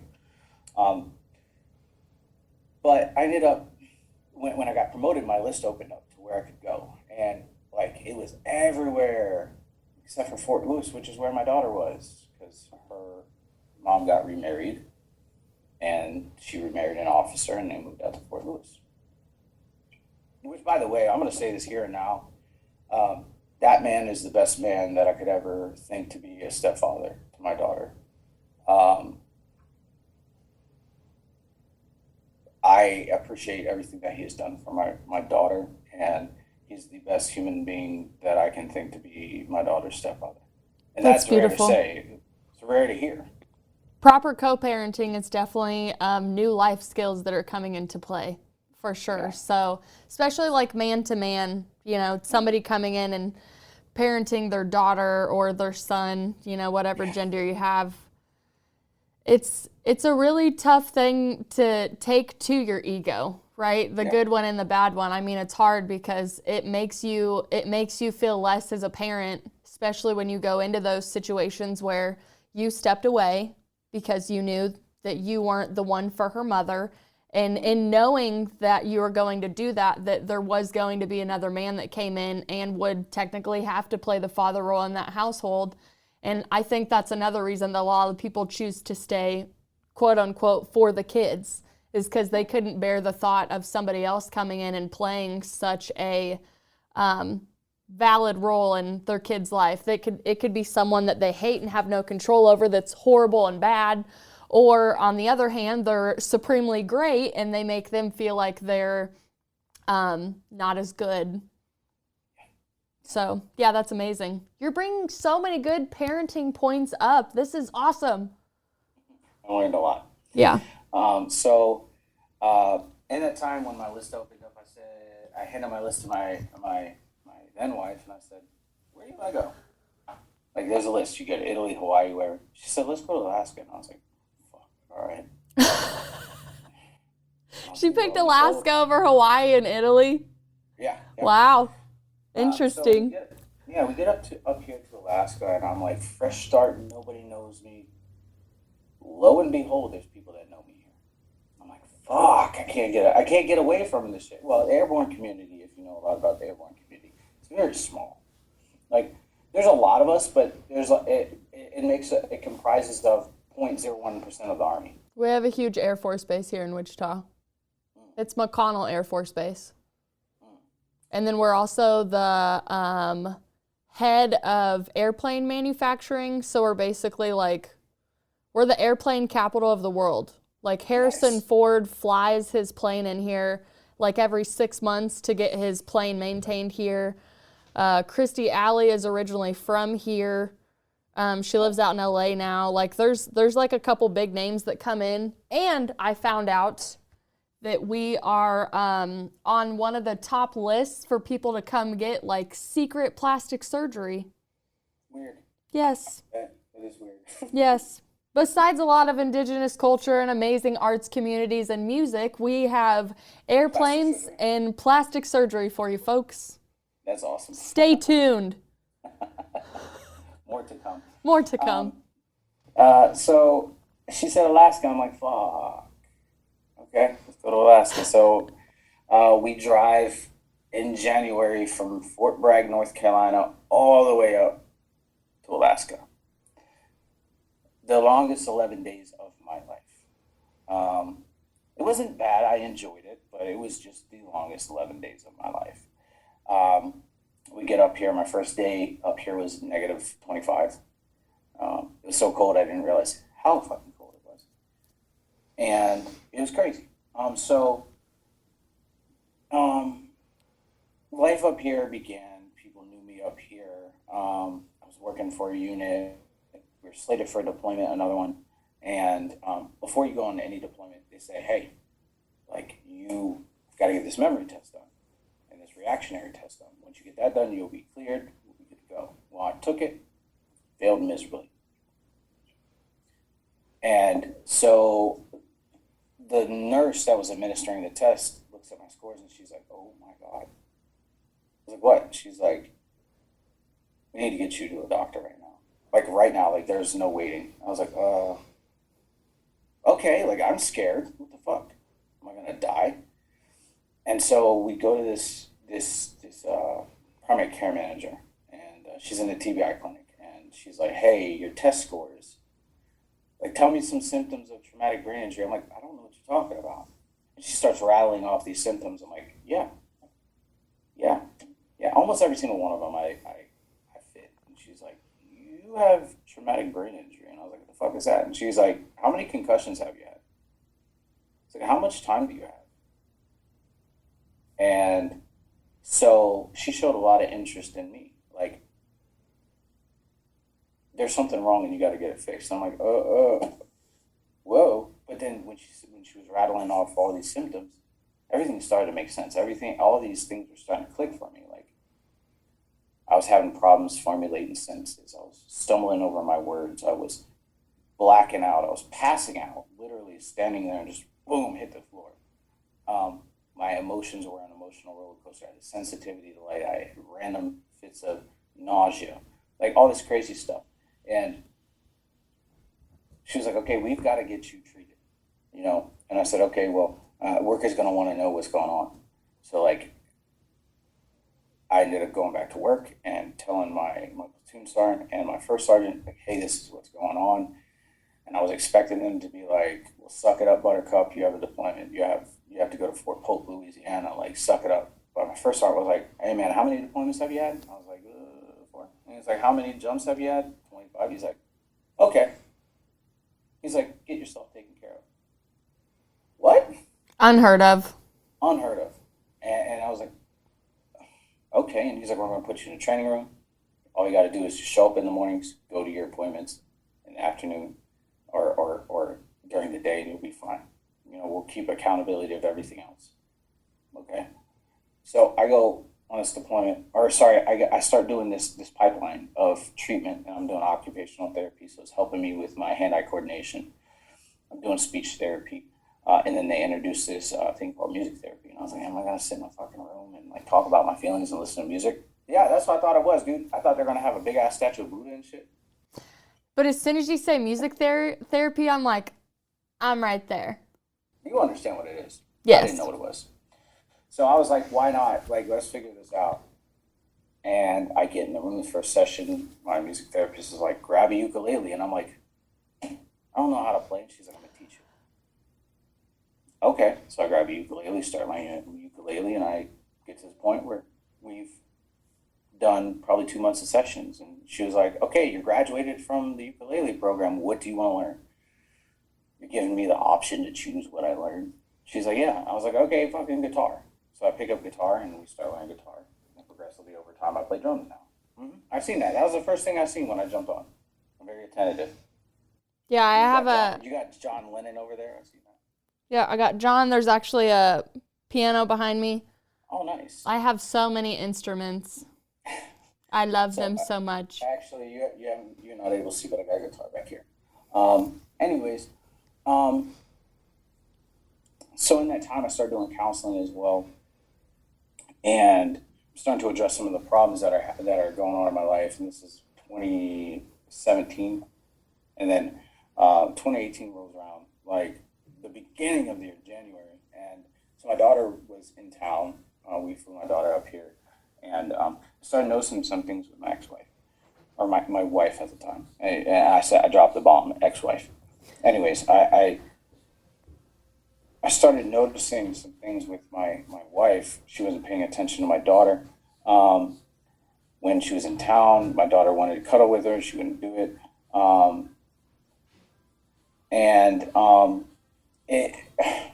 had a lot of concerns, right? And so I was like, hey, like, I noticed that this is happening and that's happening. And I'm like really peaceful, really calm. She blows up on me. And I'm like, where is this coming from, dude?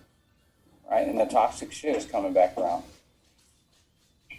And so I get kicked out of my house. She kicks me out of the house. Like, I'm not going to fight you. I'm not going to argue with you. All right, fine, I'm leaving. So I left. I came back a few days later.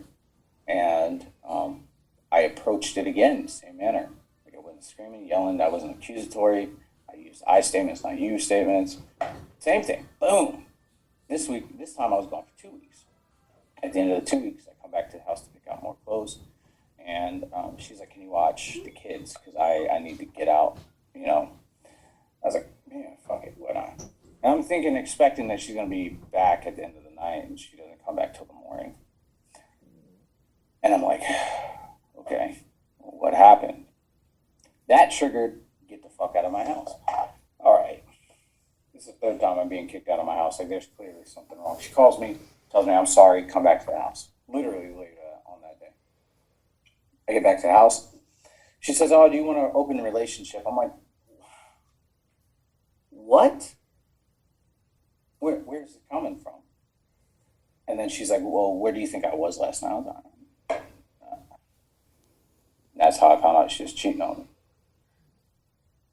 And so at the time, I worried about her happiness. I didn't worry about mine. And I said, sure, why not? Well, quickly after that, I was like, I don't want this. Like, I'm not happy. And it's not that I can't go out and meet somebody. I'm married to you. That's what I want. Like, and if that's not what you want, then you tell me. And she's like, no, I want to be with you. So she wanted to reap the financial benefits, but just not deal with me. And it got to a point where life became really fucking unmanageable, because not only was I dealing with shit at work, I was dealing with my medical stuff. Now I got this. and I got really depressed. And Cinco de Mayo 2018, I relapsed again.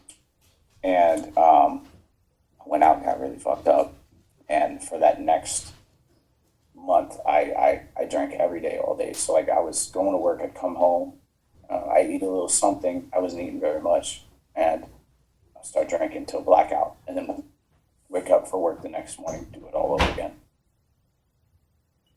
And June 1st, 2018, I got to this point where I was like, I don't want to live anymore. Like I don't fucking care about life. I don't care about anything. I said, I told my daughter, I sat there and I thought to myself, I said, my daughter's got a good stepfather and she doesn't need me. Nobody really cares about me. I made 32 phone calls. Nobody answered. Not a single person answered. And in hindsight, I called the wrong people. How do you have 32 wrong contacts? I called 32 people that I knew were in different time zones, would not pick up, and I didn't want to be saved. And that's what I try to point out to people. Right. When you get to that point, you don't want to be saved. There is nobody that can fucking save you except for yourself. And so I got drunk. We went out to this lake up here. It's called, I can't remember the name off the top of my head. Anyways, we got out to this lake bed and we're having a bonfire and I'm not even focused on social interaction. I'm sitting there behind my truck, just boom, boom, boom, boom, throwing bottles back. I killed about 5 bottles.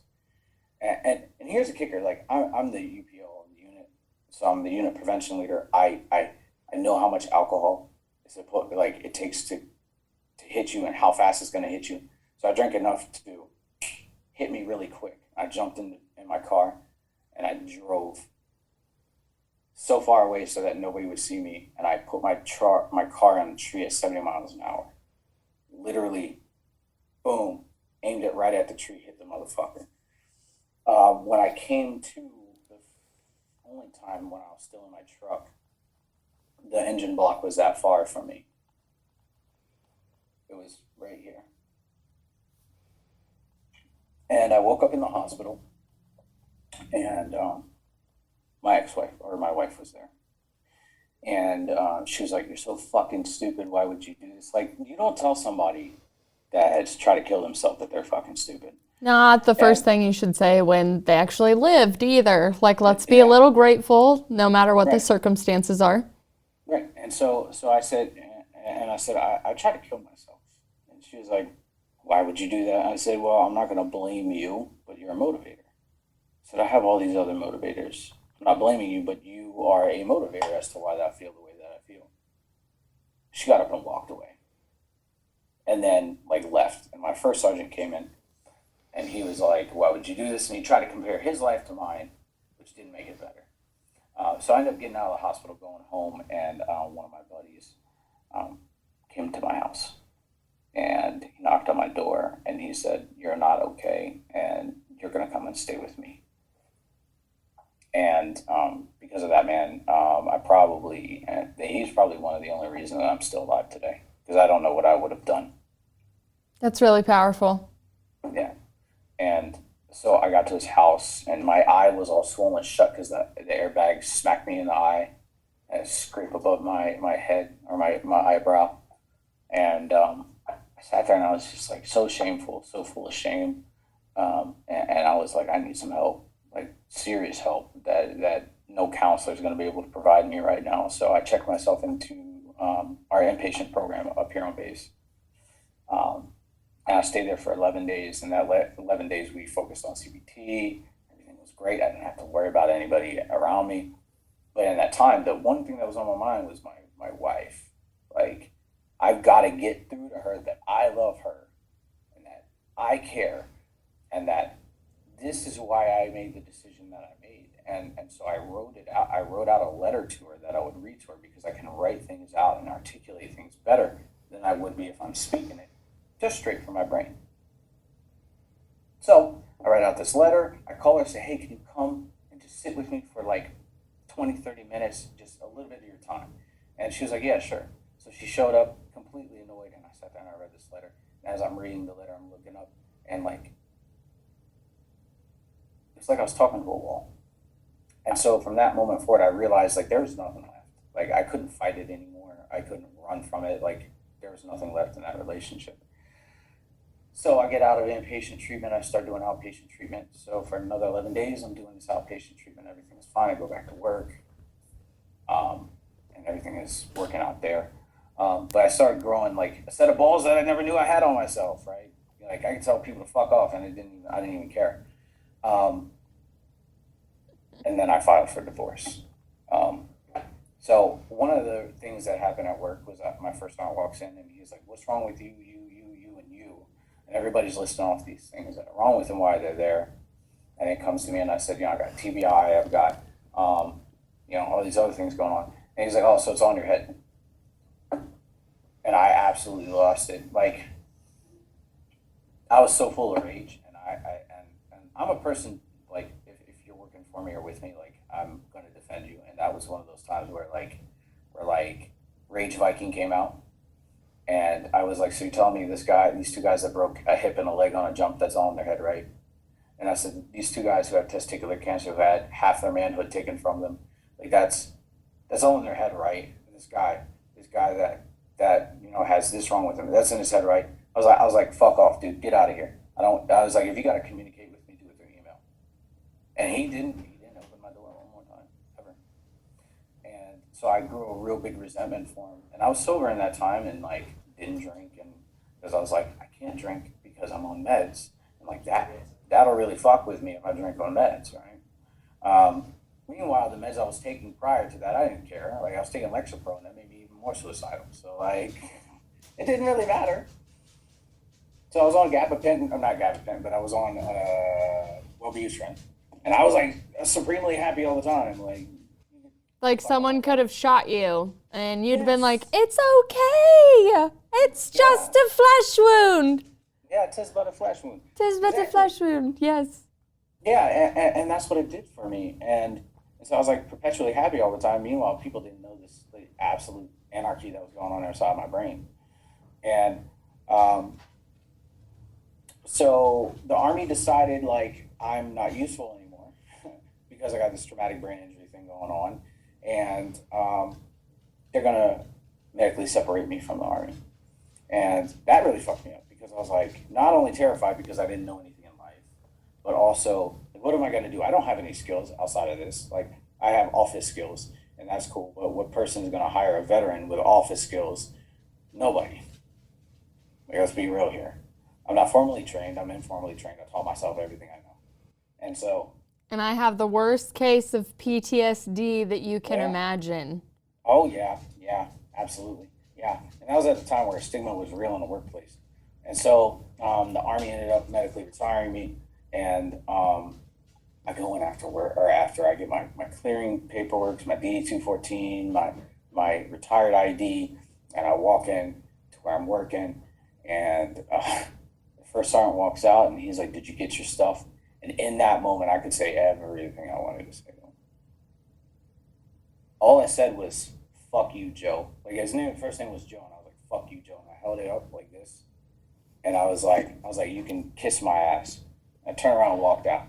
That was my swan song, right? Like, I got to say everything to this toxic leader that nobody else gets to say. And I walked out and I drove home, and that was that. In the time, right after my divorce, I met my now wife. So I got divorced October 3rd, 2019. And I met my wife shortly after that. And I didn't rush it. So I thought. I was like, I'm taking this slow.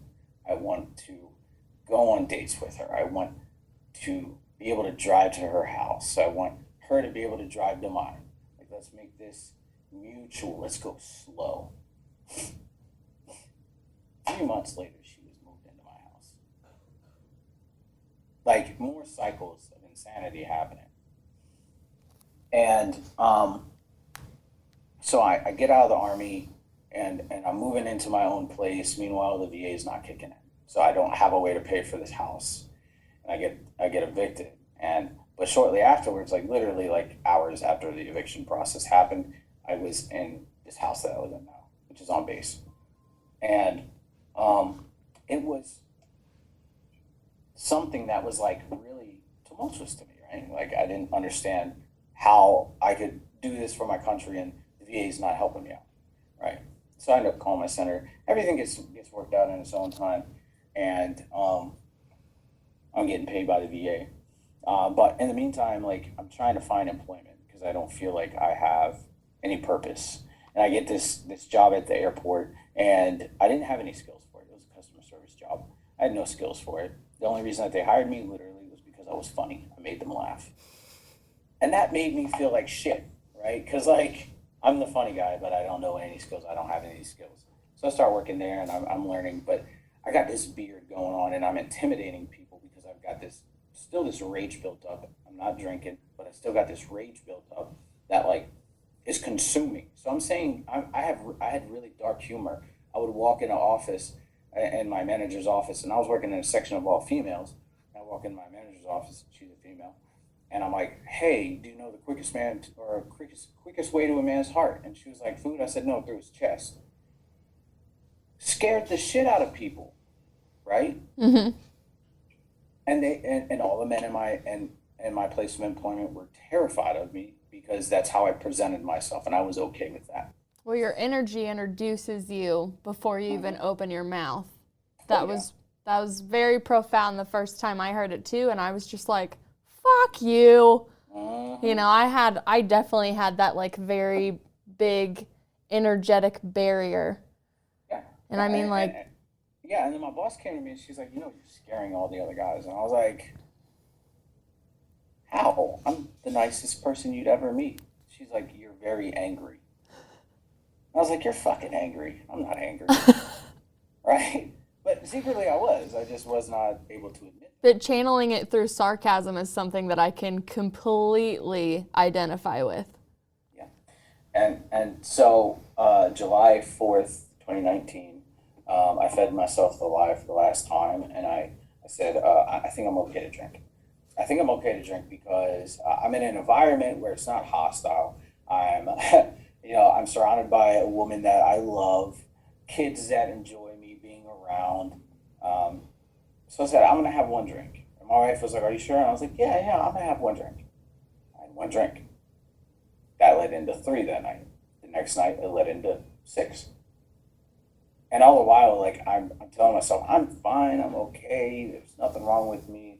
I'm just enjoying my time. Well, it started where I was drinking on the weekends. And then it was like, I'm drinking a few times during the weekday.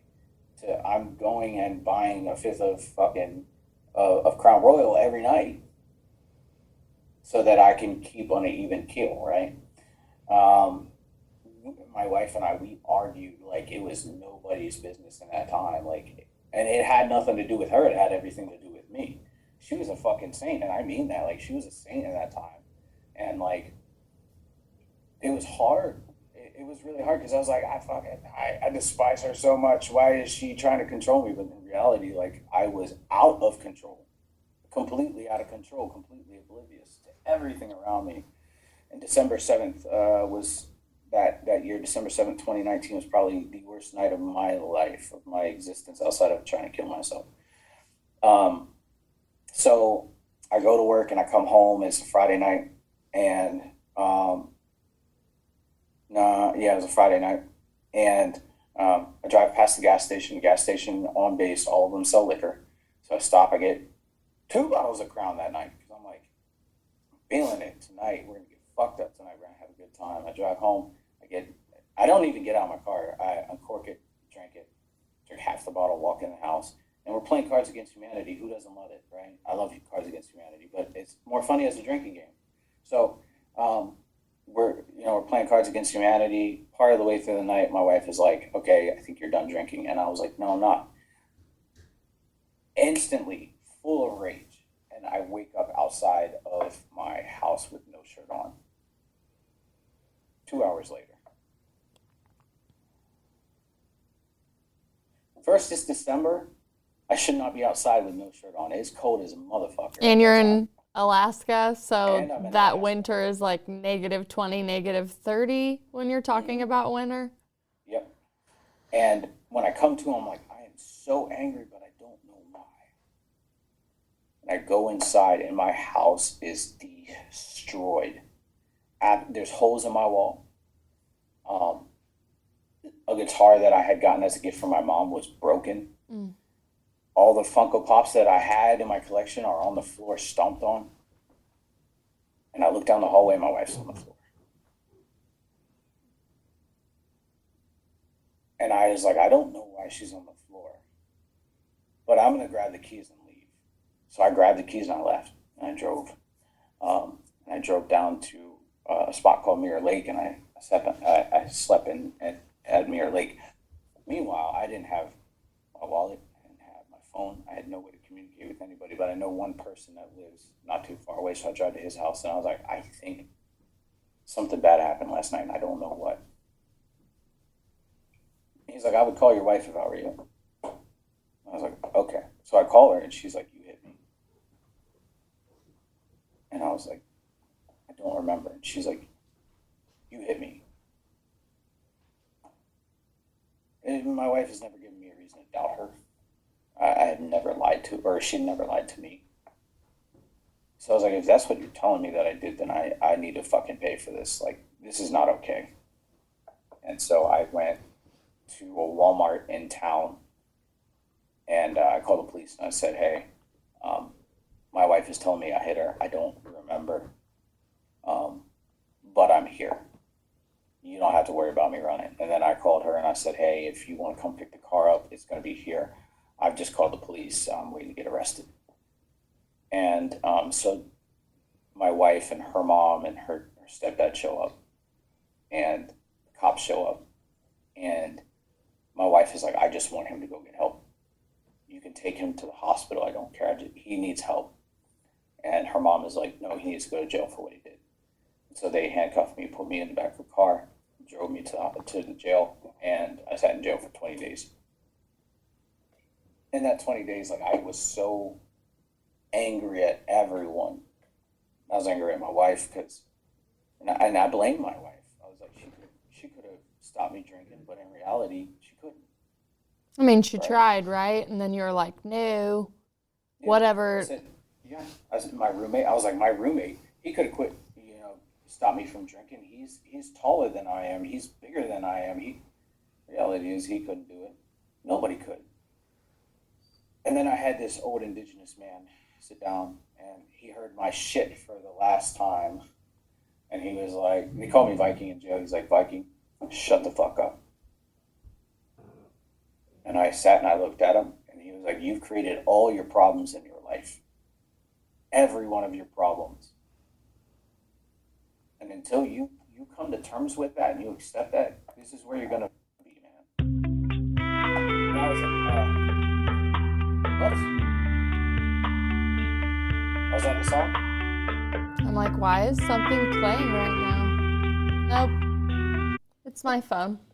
Oh. No big deal. That's my ringtone. Someone's calling me and my phone's not on silent. My bad. Keep going. So when he said that, at first I was really like, fuck you, man. Who are you to tell me? Like, I didn't say that to him, but in my mind, like, I was trying to justify. I was like, fuck you. Who are you to tell me that I did all this to myself? And then I sat with it, and I was like, he's right. Like, and literally, it took me probably 20, 30 minutes later, and I was like, he's right. Like, I've done all this shit to myself, and I've done this to other people. And, like, I'm here because of me. Like, I'm not here because somebody said that I did something. I did it. I'm here because I fucking did it. And this is where I deserve to be. And it's crazy how the universe works out, right? So the day that I accepted it was the day that my bail was posted, was the day that electronic monitoring came to put my ankle bracelets on, was the day I was released from jail, and the day that I started my recovery. That's my sobriety date. December 27th, 2019 is the day that I accepted everything in my life, and that's the day that I choose to say that I was sober, because sobriety isn't just, abstinence from a substance, it's also the mind frame that's right. And so that was the day that I entered into therapeutic courts, which I don't know if you know what that is, but it is a legal system that is meant to treat people with substance abuse disorders and mental health disorders to recover from what they're going through. Meanwhile, keeping them accountable in this program. So I entered into Veterans Court up here in Anchorage, and my program was 9 months, and every bit of that 9 months was super challenging. I had requirements like I had to go to AA I had to go only 3 times a week, but I ended up going every day because it was a benefit for me. I didn't care about appeasing the program. I needed something for myself. I needed to do this for me, not for anybody else. And that was my mindset that I came to.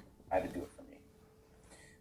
I was in counseling at least once a week, and I didn't do it to appease the courts. I had marriage counseling with my wife, where we addressed our problems. And I did that for me because I needed to understand, one, what I did to my wife and how I can work on bettering my relationship with my wife, but also how to stop this cycle of fucking madness that I put myself in. I had UAs every day. And coming home, actually being integrated back into my home didn't happen for 8 months. Right, so it was baby steps. The first 3 months, I wasn't able to contact my wife. Then the next month or so, I was able to talk to my wife on the phone. And then after that, I was able to visit her in public. And then after that, I was able to come home for overnight stays. And then it was integrated back in the home. So it wasn't like I was jumping back in the home and I was doing my recovery here. I was removed from my home, and I'm okay with that because that was the best benefit for both of us. Meanwhile, my wife showed up to every one of my hearings. I had court every Monday. She showed up to every single one of them to make sure, to be a support to me and to make sure that I was on the straight and narrow. And I graduated October 2020, and that program saved my life. I did this other program. It's called MRT, and it's within the same program, like vet court, you have to do MRT, and it's called more reconation therapy. And the word reconation is conation is to connect, right? You're connecting something, and reconnection is to bring that connection, to reconnect. And so it's a reconnection of yourself, of your morals and your values. And so step one for any program is super hard, right? Step one is that admitting phase, right? So in NA, step one is admitting that you're powerless over alcohol or over addiction or over your drug of choice. Step one was admitting, in MRT was admitting my bag of secrets, that I had secrets that I have not told anybody, and admitting to some of those. And that was so hard because I admitted to cheating on my wife. I admitted to being a piece of shit. I admitted to the fact that I couldn't control my substance of choice. All of that, and it fucked me up, dude. I got to that point where I called one of my mentors and I said, dude, I don't feel good about this. He's like, you're not supposed to. He's like, you're supposed to feel like shit. And he's like, but that's the only way to get past it. So from step one on, I learned to be truthful, be honest, to not try and slide around the program or slink my way around the program. That the only way to do the program was to do it the right way and put your nose to the grindstone and get it done. Upon graduation, I had completed vet court the fastest out of any participant in the history of vet court. I had no infractions on my name. I had the most people at my graduation that spoke on my behalf that said, you are a good fucking guy. I mean, even my mother-in-law that seen me get arrested showed up and she said, I realized that what you did was a mistake, that's not who you are. And so that felt really good, but I didn't know what I was doing after that court. I graduated and I was like, okay, I've got these recovery skills. What do I do with it? And I called my MRT facilitator and he's like, hey man, there's this thing that's called peer support. I had a contact for the state trainer. You should go do it. And I was like, what? I mean, that's cool. What is peer support? He's like, I don't know, but just go figure it out. Well, fuck, man, okay. Here's your seed. Go plant it. Yeah. Zero to no information whatsoever. Just blind faith. All right, cool. So I called this peer trainer And she's like, yeah, the class starts this week. Okay, over Zoom? Yeah. So I do this thing over Zoom. It's a month long where I'm learning how to be a peer, what peer support specialists are, and I know that you know it, but for everybody that may not know it, peer support specialists are people that have been through addiction or mental health disorders and come on the other side, or family members, or friends, or anybody that supports people that are in addiction, to use their lived experience to help the next person along the way. And so I went through the course, and then I ended up getting my certificate, and I was like, life change. And what really changed my life, and it wasn't the curriculum. Curriculum is great. Like, I loved it. It taught me everything that I know now. But what changed my life was the last 2 weeks we had to share our story. I had never shared my story. And when she said, when my instructor said, hey, you're going to share your story, it terrified me, right? Because I'm telling a room full of a room full of people that I don't know, strangers, my story, and they're going to hold me accountable to my story, right? Just like I'm doing here. And so I wrote bullet points out, and she was like, okay, who's going to share first? And with every bit of terror and fear that I had in my body, I was like, I'm going. And she was like, oh, okay. So I shared my story first, and at the end of it, it was like I was handed a key to a door that I didn't know existed. And everything unlocked. Everything that didn't make sense seemed to make sense in that moment. And so after I did that, I had some of my vet corps participants are like, hey, we need a process group for our alumni program for veterans. Would you like to start up this group? And so I started up a process group for our veterans up here in Alaska that are in therapeutic courts. I've been doing it for almost 2 years. Actually, this month will mark 2 years that we've been doing it, and I facilitate every group Monday and Saturday, and that is a part of it's not my recovery, but it's part of my recovery, right? And so in that time of having my peer support certificate and sitting with it, I'm like, I don't know what to do with it. I started working for a clinic, and that clinic fell under because they didn't know how to work around some of the certain things, and that's okay. But then I got the gift from my wife of being a stay-at-home dad. And for men, that's hard, right? Because the gender roles is men will go to work and women will stay home. Well, my wife is like, you've worked long enough and you've done enough, not just for the country, but for us, like, stay at home. Just take care of the house. I'll pay, I'll work. So she works, I stay at home, I take care of the kids, make sure they get to and from school, make sure they're taken care of, keep the house up to date. Anything my wife needs, I'm at her beck and call. She's like, hey, I need this from the store. Okay, boom, I'm on it. But in that time, I was so terrified to submit this packet of paperwork that says you're going to be certified by the state to treat people. I was so terrified to turn that in because I was like, the board is going to see me for how I see myself, and that as I see myself as this piece of shit. Because that's all that I've felt my whole life is I'm a piece of shit. And I handed it in. And I got a letter and a certificate back in the mail that says you're certified in the state of Alaska to be a peer support specialist. And that was one of the happiest days of my life, yeah. And in that time, I became a MRT facilitator. So I am MRT certified because that course saved my life. That course changed me dramatically. And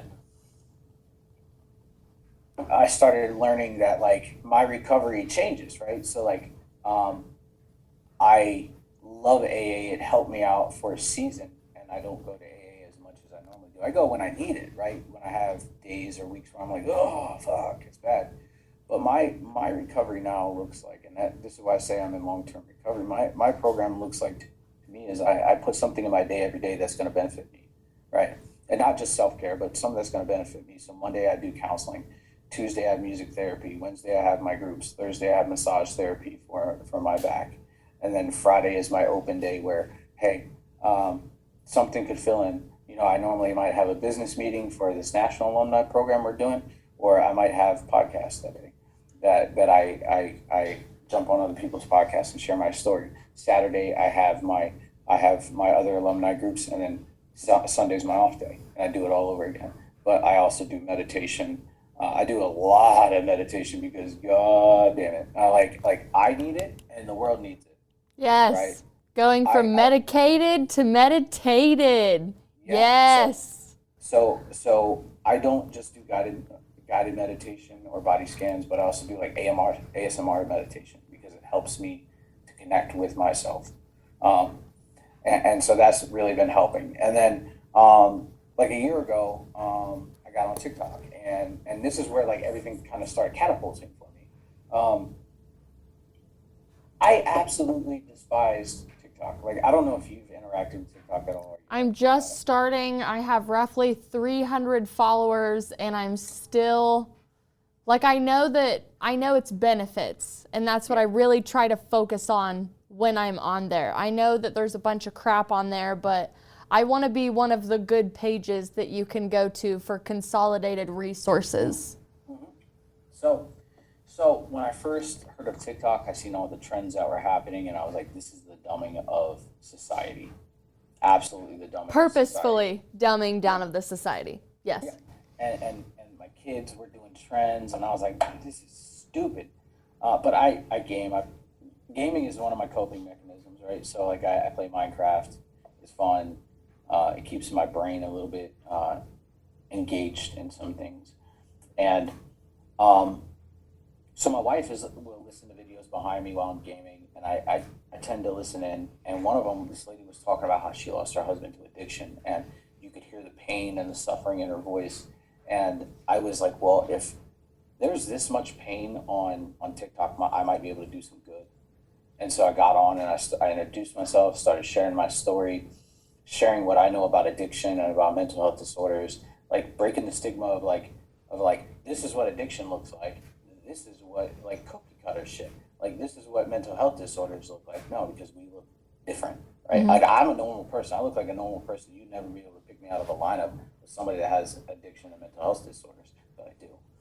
And so I started breaking that mold. And what really did it for me was I was having a shit day, and it was actually like a year today, or maybe a year within these next few days. But I posted this video. I was super vulnerable, and I was really vulnerable, and I was in my feels, and I said, look, I just need somebody to sit with me for a minute. Don't talk, don't say nothing. I just need you to be present, right? Because if we're present, we're not talking, and we're just there, miracles work in our life.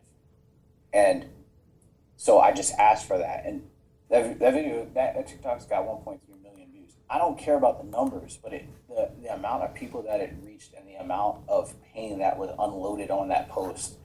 There's like 500,000 comments on that post of people unloading their pain, unloading their grief and their sorrow, and there's so many stitches and duets of people unloading what happened to them and what is happening in their life and how they're dealing with it.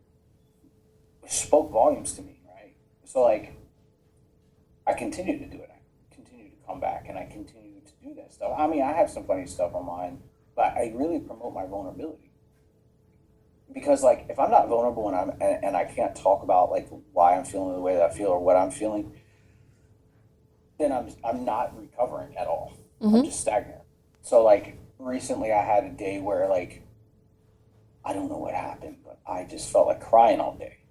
Like I was sitting in my car, and every little thing was like, cry. Like I listened to metal and all different kinds of stuff, and I was listening to Nothing More, and there was a song that really spoke to me and hit me in the heart, and I was like, I just need to fucking cry. And I put that out there in the universe, and it really opened up. People are like, yeah, you know, blah, blah, blah, blah, blah. I'm feeling the same way. This song means the world to me. And then one of my friends made a video about what his depression looks like, and I made a 3-part video of what my depression looks like to me, because I still suffer from depression. Not every day is perfect for me. Not every day is sunshine and rainbows. Not every day is I'm able to vocalize my recovery. Some days just suck. Some days are just, I don't want to be awake. Not that I don't want to be alive, I just don't want to be awake. But I have responsibilities. I have my kids. I have people that I have made commitments to. I have a commitment to myself, right? And my commitment to myself is being the best version of me that I can be, even if that best version of me that I can be is only 40%. It's something. And so I keep coming back. I keep being vulnerable. I keep doing the things that have worked for me, even if I don't want to do them. Even if I'm like, man, today I don't feel like meditating because it's going to put me to sleep. Well, if I'm meditating and it puts me to sleep, I'm doing some work, right? And so, I keep doing that and I keep coming back. And I actually, in a crazy twist and turn of events from the podcast page that I met you on, there's a guy that's offering 20 grand for in a contest to share your story, and I'm entering into the contest. I hope you win. For me, it's not about the money. I just want I want people to know that, like, we're not alone. Like, even if you don't struggle with mental health disorders or addiction, life still happens, right? We will have days or months where it's harder on us than it was the day before. And I want people to know that they're not alone in their suffering and their struggles, that there's millions of us out here that feel the way that they do. And just because they're dealing with it in their own way doesn't mean that there is not help out there for them. And there's millions of people that don't realize how traumatized they really are. There's a lot of emotionally unavailable people around for sure. Especially with everything that happened in 2020, there was really time for a lot of people to reflect whether they realized that was happening to them or not, which I think is a lot of the reasons why collectively, people are waking up to themselves and things in the world and, oh, hey, that actually did affect me. That did hurt my feelings. Hey, that actually happened. Whoa, the day that I don't want to get out of bed, I'm purging and releasing a lot of things that, maybe don't make sense right now, but, through plenty therapeutic ways to heal yourself. Journaling is a really big one for me. I do a lot of that before and after meditation, especially when, I'm angry and I don't understand why I'm angry. Like, nothing happened in my day to technically trigger me. There's plenty of triggers that you can go through, which I always say, thank your triggers, for they show you where you aren't healed. Most people are like, oh, I have anxiety, work around me, and I'm like, you're not healing and I'm not gonna, treat you like you live in a bubble. But I have, I don't have a label, right? I don't have, I was an addict, I had a mental health disorder, I've been sober so long. It's never been about the label for me. It's about understanding that what happened to me wasn't my fault, but the healing is my responsibility. So there are times where I have to, really go back and kind of soundboard it with somebody. And I'm like, okay, I really need to pull this apart. I feel like since that this is the first time I'm talking about this, it does sound like I'm the victim in the situation. I'm like, but there's a lot of situations that I still go through that I really am too close to the forest to see the trees on the situation. And I have found a group of people that I've been able to confide those in, but also with the ever-evolving, way of life, people come in your life and people leave. And I've had my fair share of people where I've confided the depths of my soul in them, thinking that they were a safe space for me. And in turn, they were those people that kind of just wanted to use that shadow side against you to almost tell you, oh no, this is actually you. You're pretending to be good, so to speak. But I've had a lot of crazy experiences with just really putting myself out there and being denied like that. And then it goes back to that devil in your head, that mean person in the mirror. It's I told you so, you are crazy, you go back through all of that stuff. But stories like yours, especially the vulnerability, is really powerful, but it also shows, a common theme in a lot of people that I've talked about, where we're all lonely in some capacity. We all struggle with our own things, especially with going through all the things that we've experienced in our lives. And you have your reasons for why you do your show and your TikTok, and I have my reasons for I do mine, and they're kind of the same, you know. We understand that we have to be vulnerable. We have to, here's the parts where I was the hero. Here's the parts where I was the villain. Believe them both, because I am both. And I'm okay with walking in that duality. I'm okay with learning from direct experience and awareness. But I can actually go pull myself out of my pit now. I don't sit in a pit and go, who's coming to save me? Where's my white horse? Where's my pill? Where's my this? Like, do I need to journal today? Do I need to meditate today? Do I need to go to AA today? Do I need to call my friend Sean? You know, like, there's so much power in not outsourcing yourself. And there's so much power in realizing, hey, I need someone to talk to. I need a safe space to go to right now. I recognize in myself, I'm a little weak today, and I need the human connection. And that's the part of TikTok that I actually do like. Because I've learned a ton and I've connected a ton on TikTok. You know, you talked about two things I want to hit on real quick. Is you talked about the anger portion, and anger management is one of the things I went through. And I always thought that I was just this naturally angry person, right? That I used to say this. The part in Avengers, at the end of Avengers, the first one, where they're like, but Bruce, how can you turn into the Hulk? You have to get angry. And he's like, the secret is I'm always angry. I felt like that. Like, I was like, I'm always fucking angry. I'm always the Incredible Hulk. Because I'm just always angry. But the reality is I'm not always angry. But anger was my go-to. Like, I got an adrenaline rush off of being angry. And, you know, if I was sad, I got angry. If I got mad, I was angry. If I was depressed, I was angry. And I know where I learned it from. I learned it from the Army, because in the Army, they tell you, get angry no matter what you do. You go on a run, get angry. You need that fight or flight to go kill your enemy. Exactly. Yeah. So I didn't know how to turn that off and to just hit that button and say, okay, no more.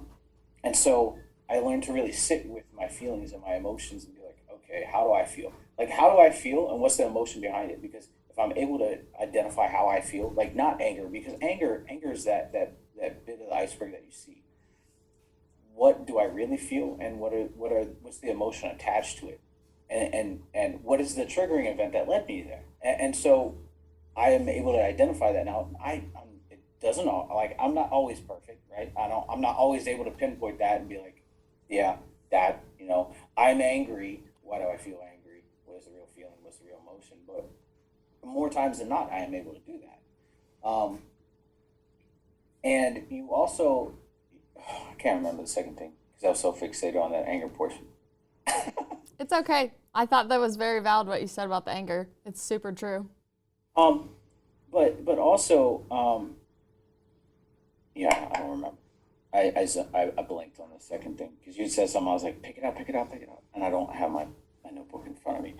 But yeah, you know, when we deal with anger, a lot of times it's not the actual emotion. That is what we go to, right? That's our go-to. That's like our quick stop. It's like our energy drink when we wake up in the morning. Let's get it going. Mm-hmm. So yeah, I've learned that my anger is my biggest enemy. Period. And my brain is close to that, because my brain can be my biggest asset, but my worst enemy. And when I start listening to what my brain is telling me, everything else goes away. Oh, I remember the second thing. Okay. Anyways, the second thing was, you were talking about the pandemic and you know how, you know, a lot of people are coming to terms with it. The pandemic did a lot for the recovery community. I've seen people come in and say, you know, in the rooms and say, I drink entirely too much, and I've noticed. I haven't gotten any legal trouble, but I've lost everything. Or I've seen people relapse and then come back and say, I relapsed and I had X amount of years sober, and now I'm starting back at square one. For me, I found comfort in being alone. I found comfort in not having to situate myself around people. But now it's time to reconnect with people. So that's why I do TikTok. I go live every night and I cook dinner for my family. And it's my great way of connecting with people. We listen to music, we talk.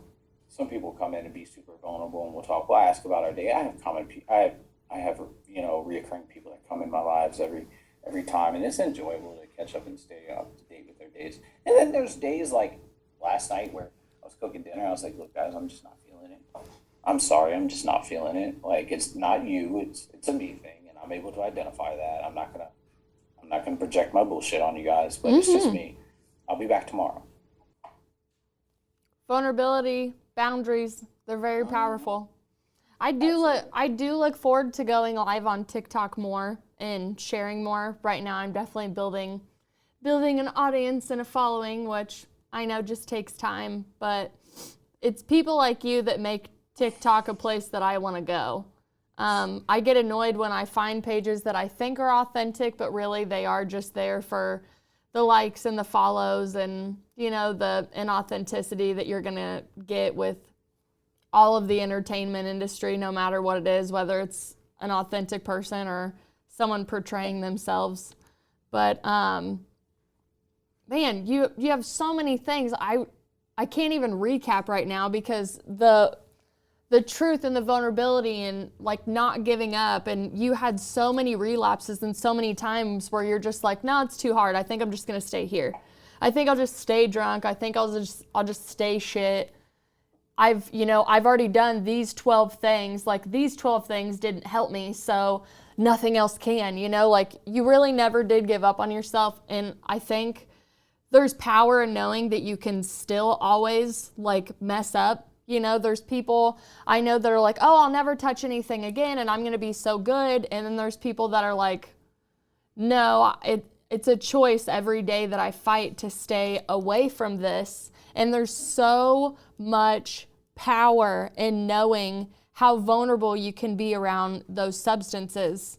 I could sit in a room with anything and I would be fine. Again, I don't have the addictive issue. I don't have that thing. Like, the thing that I miss the most is smoking weed, but I can't do that just because I have a very, what am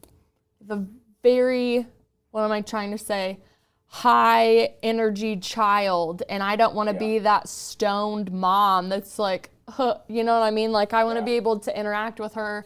I want her to be healthy. If I go to a concert and somebody passes me a joint, yes, but I don't identify as having an addiction and going anything like that. Like, mine was really, I call it my suicide modality. Like, I was really hoping that I would overdose on a concoction of something. And when I realized that the drugs weren't, like, I wasn't like, ooh, I love heroin, I can't get off heroin because, XYZ in my life. It was, drugs were a modality to make sure that I didn't wake up one day. And that never happened for me, but I had plenty of times like you did where, like, I would curse the creator and I would just be like, I swear to God, if you wake me up tomorrow and, like, I don't wake up in heaven or hell or wherever we go, like, I'm a waste. Let me go, please. I'm showing you every day that I have zero purpose here. I don't want to fucking do it. And I don't even want to repent for what I've already done. And I sure as shit don't want my family coming and being like, oh, I know what you're doing. Like, please don't talk. Thank you. I make it a point to tell people that just because I'm sober doesn't mean that you have to be. Yeah. Like, I know that I have a substance problem, and I know that I'm a piece of shit when I'm on a substance, but that doesn't mean that you are, or that you are. One of the things I didn't mention is I go talk to people that are first-time DUI offenders in the state. It's mandatory, and I go and I share my story. I make sure that it's the point. I'm like, I even said this last time. I was like, if you guys feel like you don't have a problem and you guys got a DUI, yeah, technically there's a problem there, and it's drinking and driving. Clearly. You're addicted to drinking and driving. That's okay. That's fine. Well, it's not fine because you can fucking kill somebody. But no, I'm not saying that the substance is your problem. If you wanna get drunk as fuck, that's fine. Go home, get hammered. There's nothing wrong with watching Netflix and getting drunk. There's nothing wrong with going out and having a good time, having a blast, but make sure you got a plan. Call a cab, call Uber, call a friend. If you got nobody, then you have no business being out. Yeah, don't endanger somebody else's life because you hate yourself. That's ridiculous. We just had two people. Well, we had two instances up here where people got killed because of a drunk driver. One person struck a car, and that car caught fire, and there was two teenagers inside, and they burned alive. And the second one, this guy ran over a couple. And all because they were impaired and thought that they could drive a car. Well, it definitely sounds like your continuation story, which are my favorite. We're never done learning and growing. And you have your own platform, Sitting with Sean. But also you have a link tree that I'm going to link down below with your TikTok. But your TikTok is the Beard of Alaska, but it's the_beard_of_Alaska. Yes, a lot of underscores, which is fine. I have an Instagram account with a lot of underscores for my clothing company as well. So I'll be happy to link all of your stuff in the bottom just in case anyone hears your episode and they're like, that's my peer counselor. I want that guy. Yeah, that's my dude. That authenticity, that vulnerability is going to go a lot further than someone pretending like love and light and, ooh, I'm healed and sober and you can do it too. That false idol type bullshit that I think we're all sick of in any healing community, right? I hate hearing if I can do it, you can do it too. No, that's not necessarily the case. Yeah, that's not necessarily. My path isn't your path. Exactly. What led me here is not going to lead you here. Mm-hmm. Yeah. I think there's a lot of power in the work that you're doing, and I'm really excited to see how you continue to really collar those demons that are inside of you. They're in all of us, and understanding that purifying your disposition and not necessarily eliminating the shadow side and the darkness inside of you. Like, they're both you, so, hug your shadow side and grab a cup of filtered water if that's your preference. If you're still, there you go. If you like Monster too, I have my Dunkin' Donuts over here, my little coffee love. Oh, snap. Yeah, I used to be really addicted to coffee, and now I just get to sprinkle it in. So I have a vice box is what I call it. And I'm like, okay, I'm going to have coffee today. But not every day, because that's not what I want. But I sit very close with the vices. There's a lot of things that I would never do again. Like I said, weed was, my baby. Yeah. Next to my baby. But so before I go, I wanted to tell you, so you identified with the Hulk. Yeah. And I identify with Medusa and mythology. Nice. So my huge, come at, I wish a motherfucker would, right? Yeah. You have no idea. I'm actually not a fawn in the forest, and my kindness is not weakness. But I had so many things in my life that made me very hard, made me very jaded, and wanted me, I was like, yeah, do something. Yeah, I will fuck you up. I will. Yeah. But now I'm like, okay, I know that that's still in me. But my favorite thing about Medusa now is I want to tell the truth. And I want people to know that, there are a lot of ways that I acted back then based on trauma I didn't know I did or did have. And obviously, trying to secretly kill yourself in front of a community of people that just had no idea how suicidal you were. And since I'm actually still living and I'm healed enough to talk about the fact that I spent a bigger part of my life wanting to die than wanting to live, I think it's still really hard for people to wrap their head around because, I'm the hero and the villain in multiple people's stories. And I always say, you probably should believe in both. But if you want to come tell me the story, I will 100% tell you the truth, what I did. Luckily, I don't have any statute of limitation stories I have to worry about, with telling my truth, right? I don't have to be oh, I can't tell you that because that never goes away. Yeah. But, my biggest cheerleader in a weird way is the archetype of Medusa. And I was thrown in a cave and my story was told for me and from a lot of different people. And it angered me so much that I knew that the angry part of me is what they wanted. So that's what you got, right?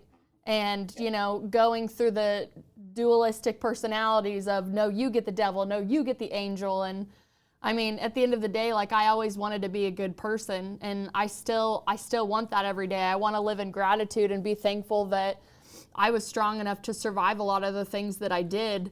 And I'm not 100% healed, right? I mean, I'm still going through all of my own things, but I know that my intention is to feel good and be a good role model for my daughter, and be there for my husband and even my dogs, and offer that safe space for others that either don't have it or, like me, didn't realize for the longest time that they actually didn't even feel safe.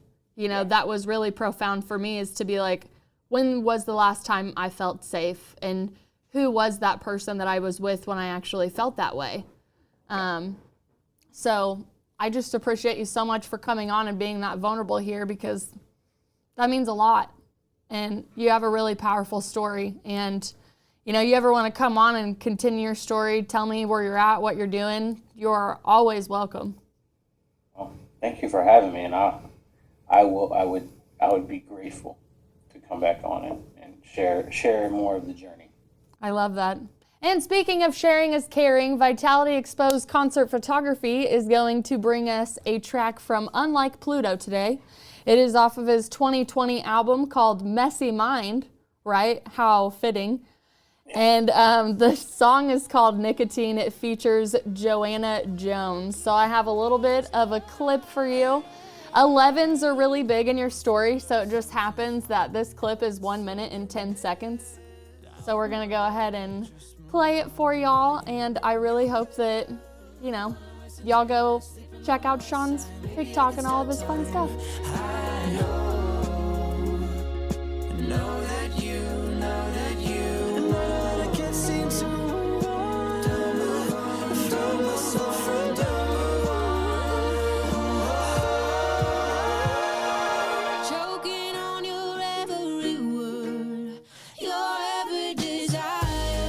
This is the Hoosier Media Network, your home for podcasting.